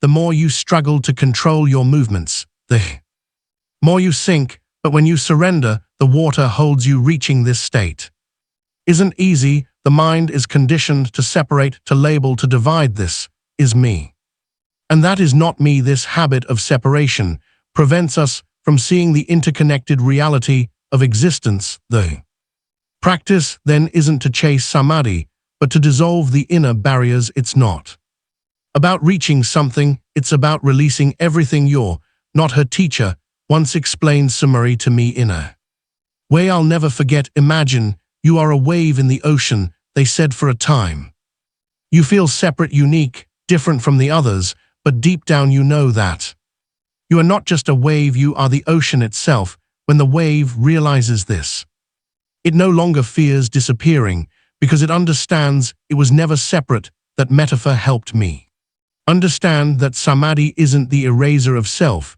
it's the realization that the self was never art. It's the awareness that our core, we have always been the ocean, even when we believed we were only waves. The journey to samadhi involves practices like meditation, contemplation, and detachment, but these are not ends in themselves, they are tools to help us.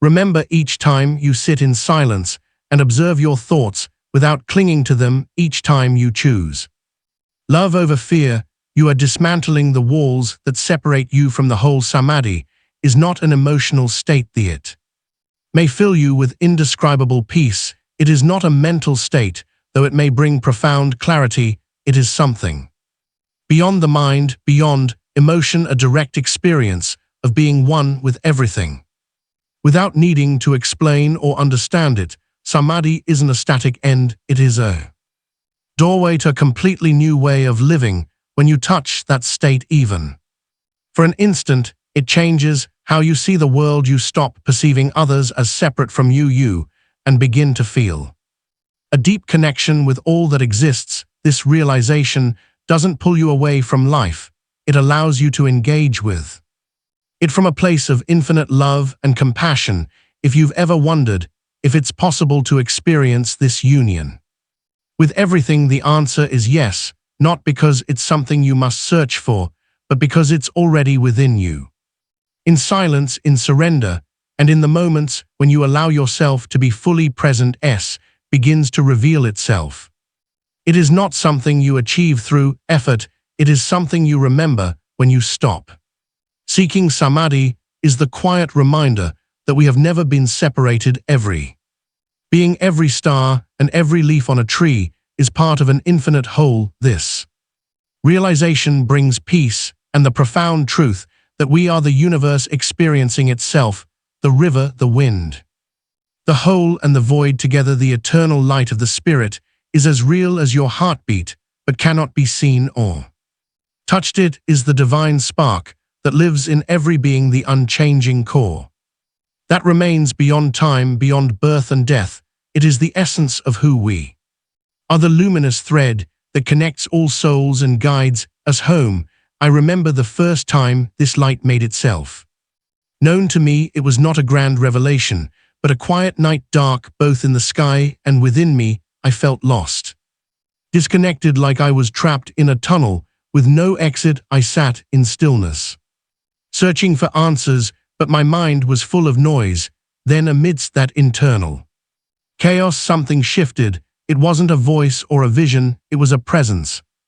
Small but unextinguishable flame. At the center of my being, it didn't light up the whole tunnel, but its warmth was enough to remind me that I was not alone. That flame was the eternal light of the Spirit. It wasn't something I discovered, it was something that had always been there waiting for me to stop searching outward and look inward. A select few are not the only ones who may access eternal light.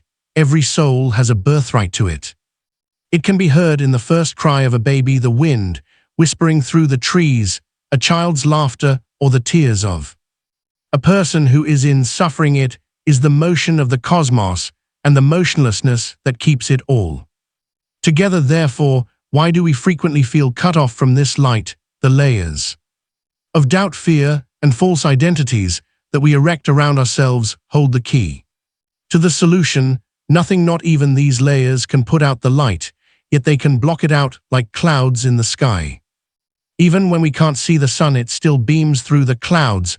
The road to eternal light is a voyage inward rather than outward. It involves removing our masks, letting go, and letting them fall off. A little bit of that light shines through every time we let go of an attachment, a fear, or a judgment. I recall a lesson that a spiritual teacher taught me. They said to me, the eternal light of the Spirit is already there. It doesn't spark because of anything extraordinary you do. Clearing the path for it to shine is your job, not creating it. That lesson taught me that this journey is about unveiling what has always been there, not about striving for anything outside of ourselves. The eternal light is also a reminder of our unity.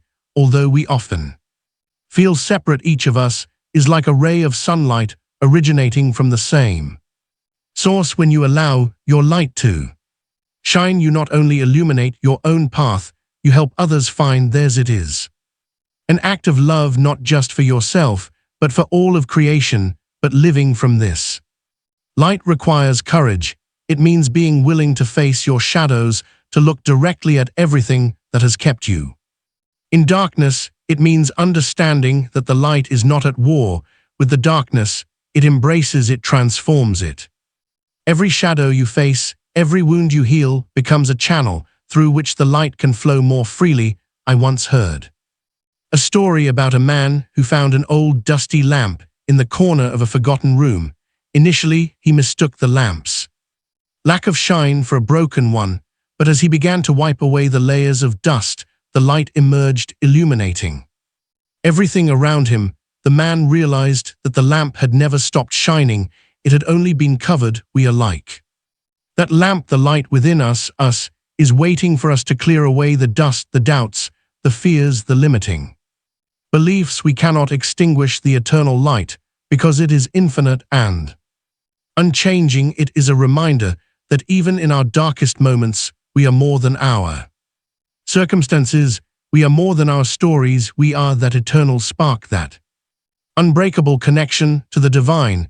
If today you feel distant from that light, pause for a moment, close your eyes and breathe. Don't search outward, just sit with yourself. At first, you may only sense silence or noise, but if you remain still, if you stay present, you will notice something, a small spark, a gentle warmth, a reminder of who you have always been. The eternal light is not a destination, it is the journey itself. It is the sun that never stops shining, even when clouds obscure it. And when we allow this light to guide our lives, everything changes. The shadows don't disappear, but they no longer frighten us. The challenges don't vanish, but we face them with a renewed sense of purpose, because we know that this light is our essence. And when we recognize it within ourselves, we begin to see it in everyone else. The eternal light is love, unity, and the whole reflected in every part. It is who we are, who we have always been, and who we will always be. And when we live from this light, we don't just find our own peace, we help illuminate the world, one moment, one action, one heart at a time. A teacher once explained the fire that does not consume. Through a simple metaphor, imagine a candle burning in a dark room. They said, if you focus on protecting the flame, afraid it will go out, you trap it, starving it of air. But if you trust the flame and let it burn freely, it will light everything around you. That teaching revealed a profound truth. This fire doesn't need control, it needs release. But how do you release a fire that is already burning? The answer lies in transformation. The fire that does not consume doesn't destroy, it transforms. It takes our doubts and turns them into trust, our fears into courage, and our darkness into light. For this transformation to occur, we must allow the fire to act. We must hand over our burdens, release our resistance, and trust that its warmth will lead us back to who we really are. Once during meditation, I imagined with every exhale that I was surrendering my worries, judgments, and limitations. They didn't magically disappear, but something shifted. I felt that the fire accepted them, not to destroy, but to reshape them. I realized then that this fire is not here to fight against us, but to remind us that we are larger than our shadows and stronger than our doubts. This fire also reminds us of our connection to everything. It is the same fire that burns in the sun, warms the earth, and fuels the stars. It is the spark that unites all beings, whispering that we are not separate. When we recognize this fire within ourselves, we begin to see it in others. We understand that behind every face, every action, and every story is a flame waiting to be seen, honored, and celebrated. But living from this fire is not always easy. There are moments when life storms seem to extinguish it, when the weight of our struggles makes us forget that it's there, yet the fire never disappears. It only hides, waiting for us to look inward again. In those moments, we must remember that we don't need to ignite anything. We only need to clear away the clouds of our minds and allow the flame to shine once more. The fire that does not consume is also a call to action. It is not a passive flame. It pushes us to move, to grow, to transform the world around us. It reminds us that we are not here just to survive, but to live fully, to be a light in a world that so often craves warmth and clarity. If today you feel that this fire has dimmed, close your eyes and direct your attention to your center, to that space where your purest essence resides. You don't need to search outward or force anything, just feel it, a gentle warmth, an eternal spark that has never left you. Let its light envelop you, let its heat dissolve your fears, and let its energy remind you of who you really are. This fire cannot be lost, because it is who you are. It is the force that sustains you, the light that guides you, and the heat that propels you forward. And when you allow this fire to burn freely, you realize that it doesn't just transform your life, it illuminates the lives of those around you, creating a circle of light that never stops expanding. This fire is eternal and unbreakable. It does not consume because it doesn't need to. It transforms because that is its nature. It is the spark that has always been with you, waiting for you to remember that even in your darkest moments, you are still a flame in the great fire of existence. The voice of silence is not heard with the ears, but its echo resonates in the depths of the soul. It is an eternal whisper cutting through the noise of the world, guiding us toward our truest self. It is not a command or a shout. It is a soft, steady invitation to return to our center and remember who we are beyond distractions, fears, and illusions. The first time I tried to listen to this voice, I felt frustrated. I had been told that silence would bring answers, but all I found was the chaos of my thoughts. I closed my eyes and searched for stillness, but my mind kept speaking unfinished tasks, past mistakes, future worries. How can there be a voice in the midst of this noise? I asked myself. The answer came unexpectedly, not as a sound, but as a space between thoughts, a moment of clarity that appeared when I stopped resisting. The voice of silence doesn't demand to be heard, it waits patiently for you to make space for It is always there beneath the noise, like the sky that remains untouched behind the densest clouds. To hear it, you must learn to be present, to let the noise of your mind settle without fighting it. One day, this voice became clear to me.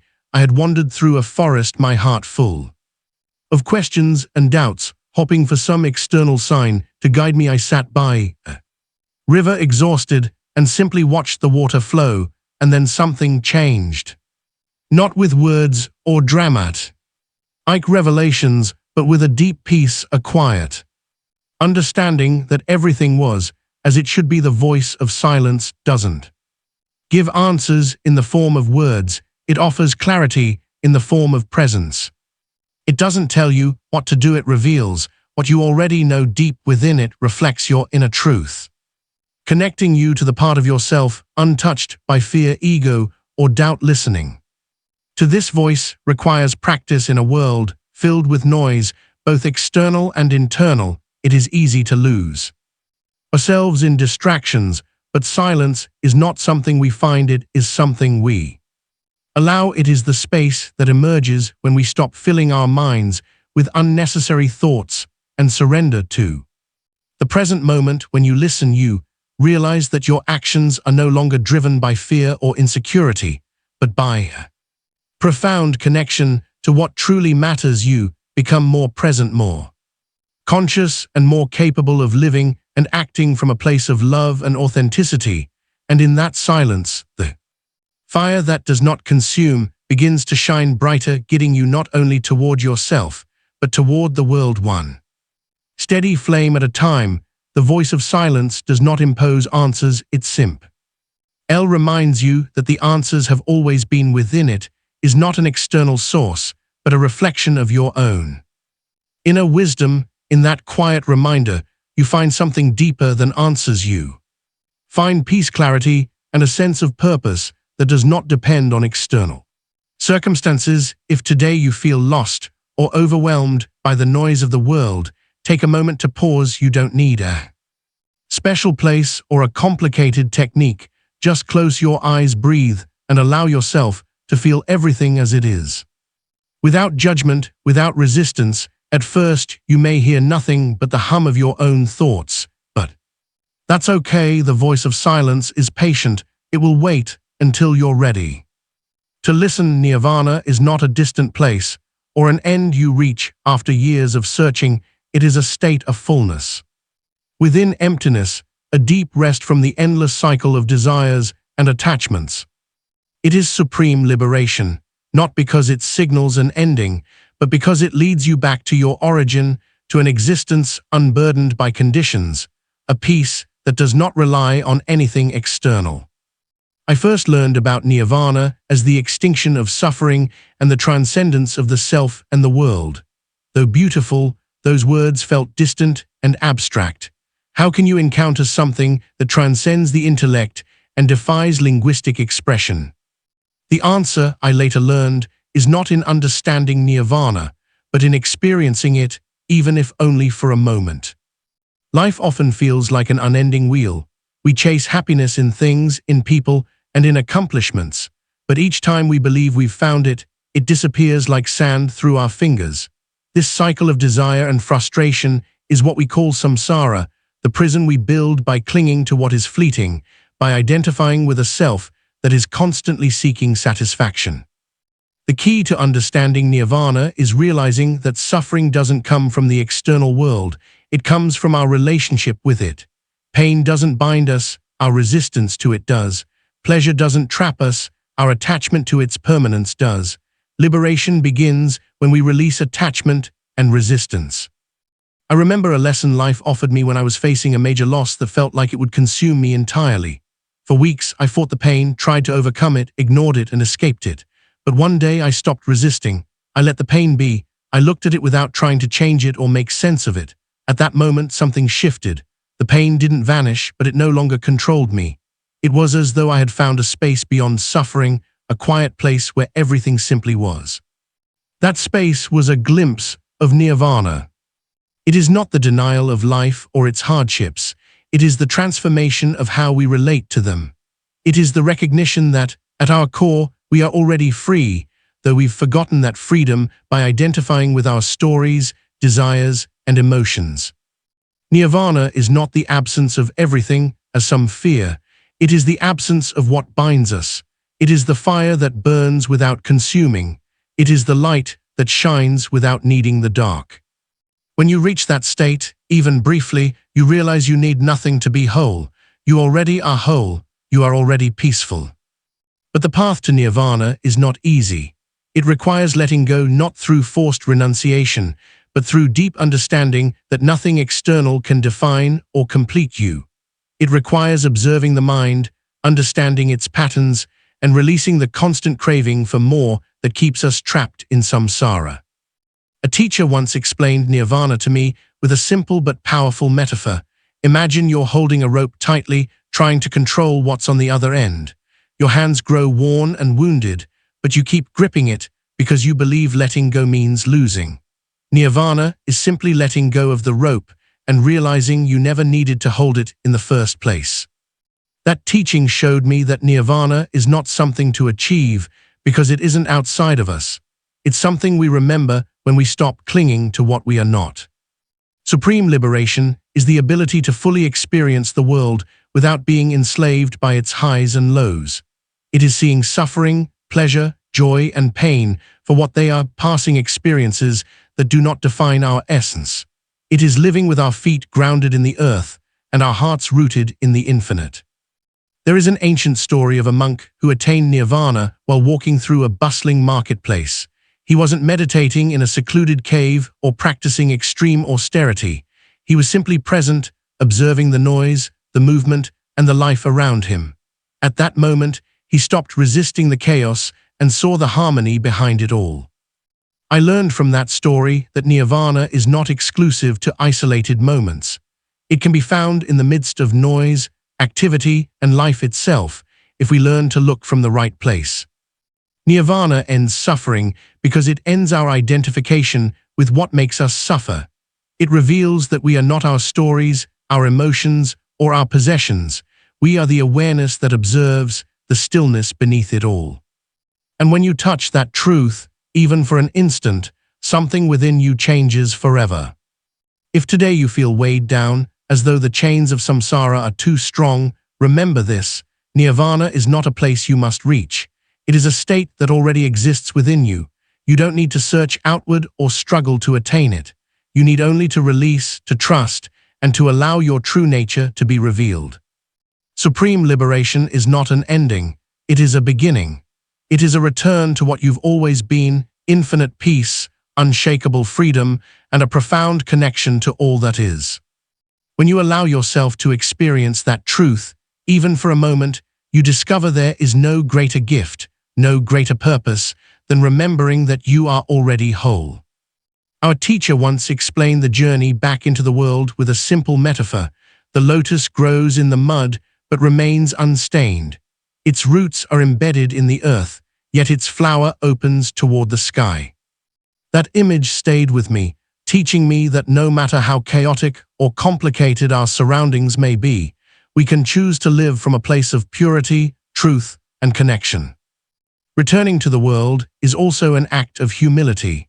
After experiencing the peace of inner silence, it's tempting to believe we've risen above the mundane concerns of life.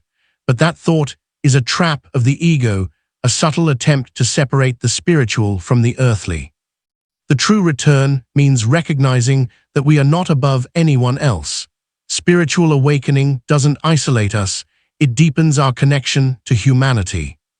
I remember my own experience of returning after a time of retreat and reflection. I had immersed myself in silence, found moments of profound stillness, and felt clarity bloom within me. However, upon returning to daily life, the responsibilities, small talk, and endless demands overwhelmed me.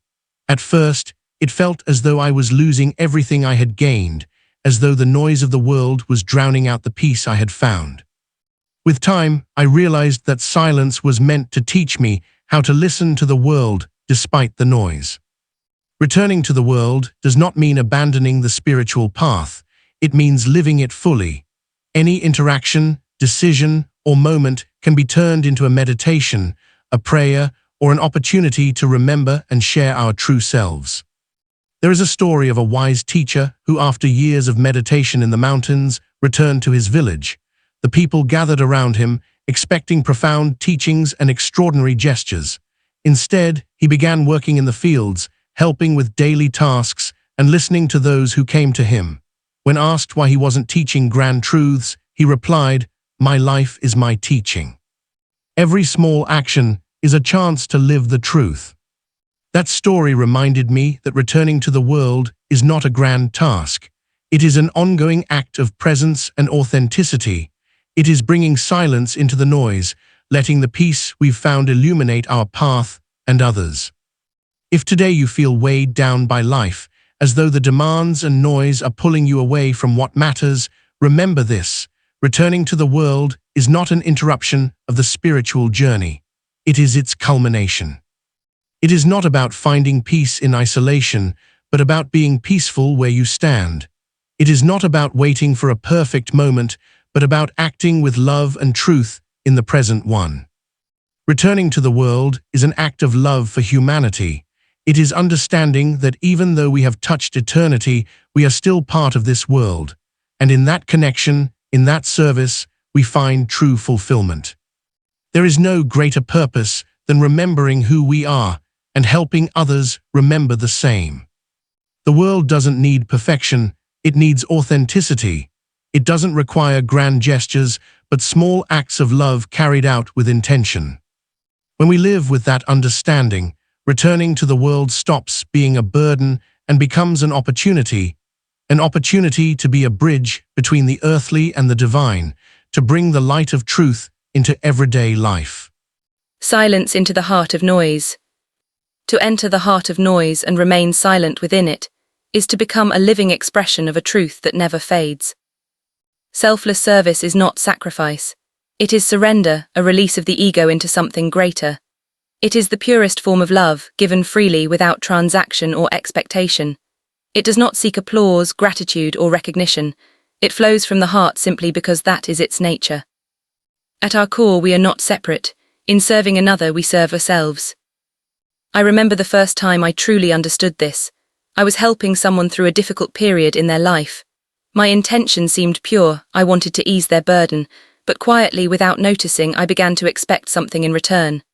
A thank you, a sign that I was seen. When it didn't come, frustration rose within me. Why am I doing this if no one appreciates it? That frustration became my teacher. It revealed that I was not serving selflessly, I was serving with subtle conditions attached. True service asks for nothing. It arises from a recognition that another's suffering is not separate from our own. When we act from that understanding, the act itself becomes the reward. There is a quiet joy in giving without seeking. A teacher once explained it simply. The sun does not wait for gratitude to shine. The rain does not ask for thanks before nourishing the earth. They give because giving is their nature. In the same way, service is not something we perform, it is something we allow to move through us. In a world that glorifies individual success, service reminds us that we belong to one another. I once met a woman who dedicated her life to caring for homeless children. When I asked how she found the strength to continue despite the hardship, she said, "I don't do it for me. I do it because I can and because someone needs it." Her words revealed a deeper truth. Service is not obligation, it is opportunity. And yet it is not always easy. The ego whispers constantly, "What about me? What do I get?" But every time we move beyond that voice, something shifts within us. We discover a freedom that comes from giving without control. Service is humility.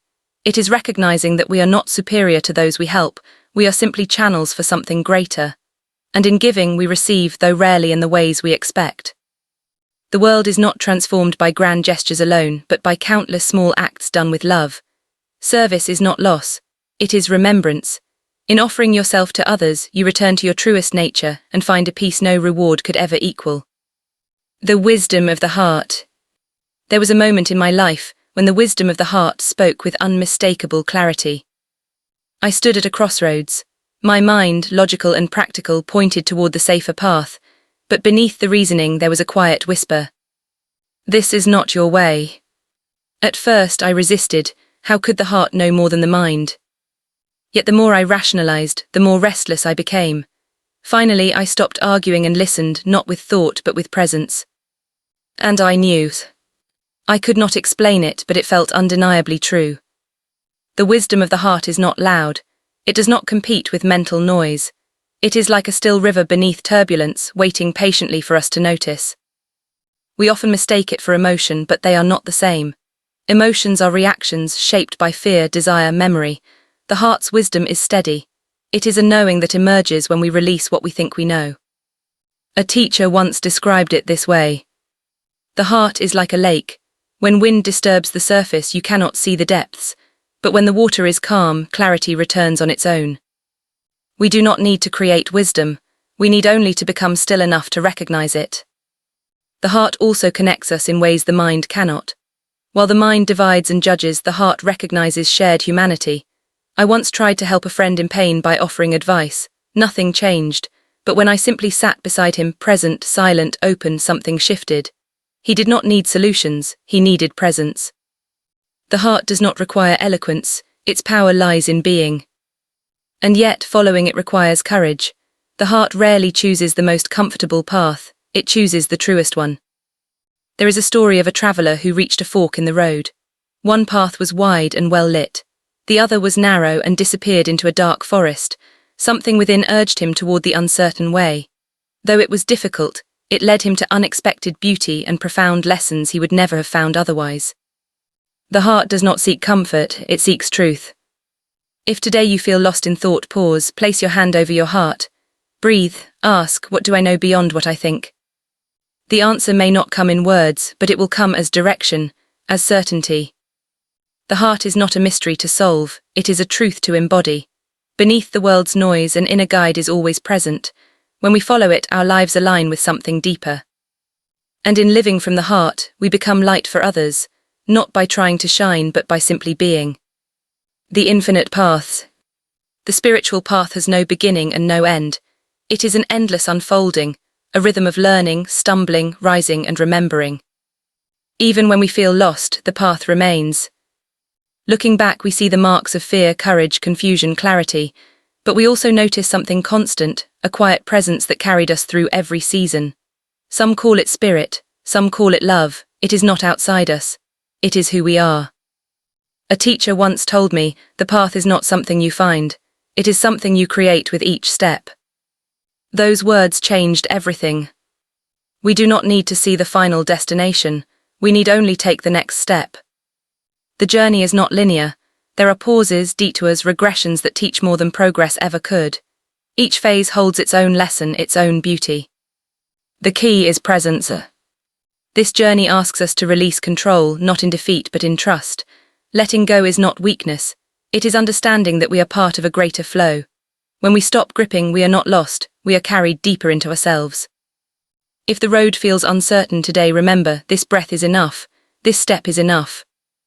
The path is not about arriving somewhere else, it is about remembering who you are as you walk. It is not about collecting answers, but shedding illusions, until only your purest essence remains. And that essence is love. It is peace. It is the eternal connection that unites us all. The path is infinite because you are infinite.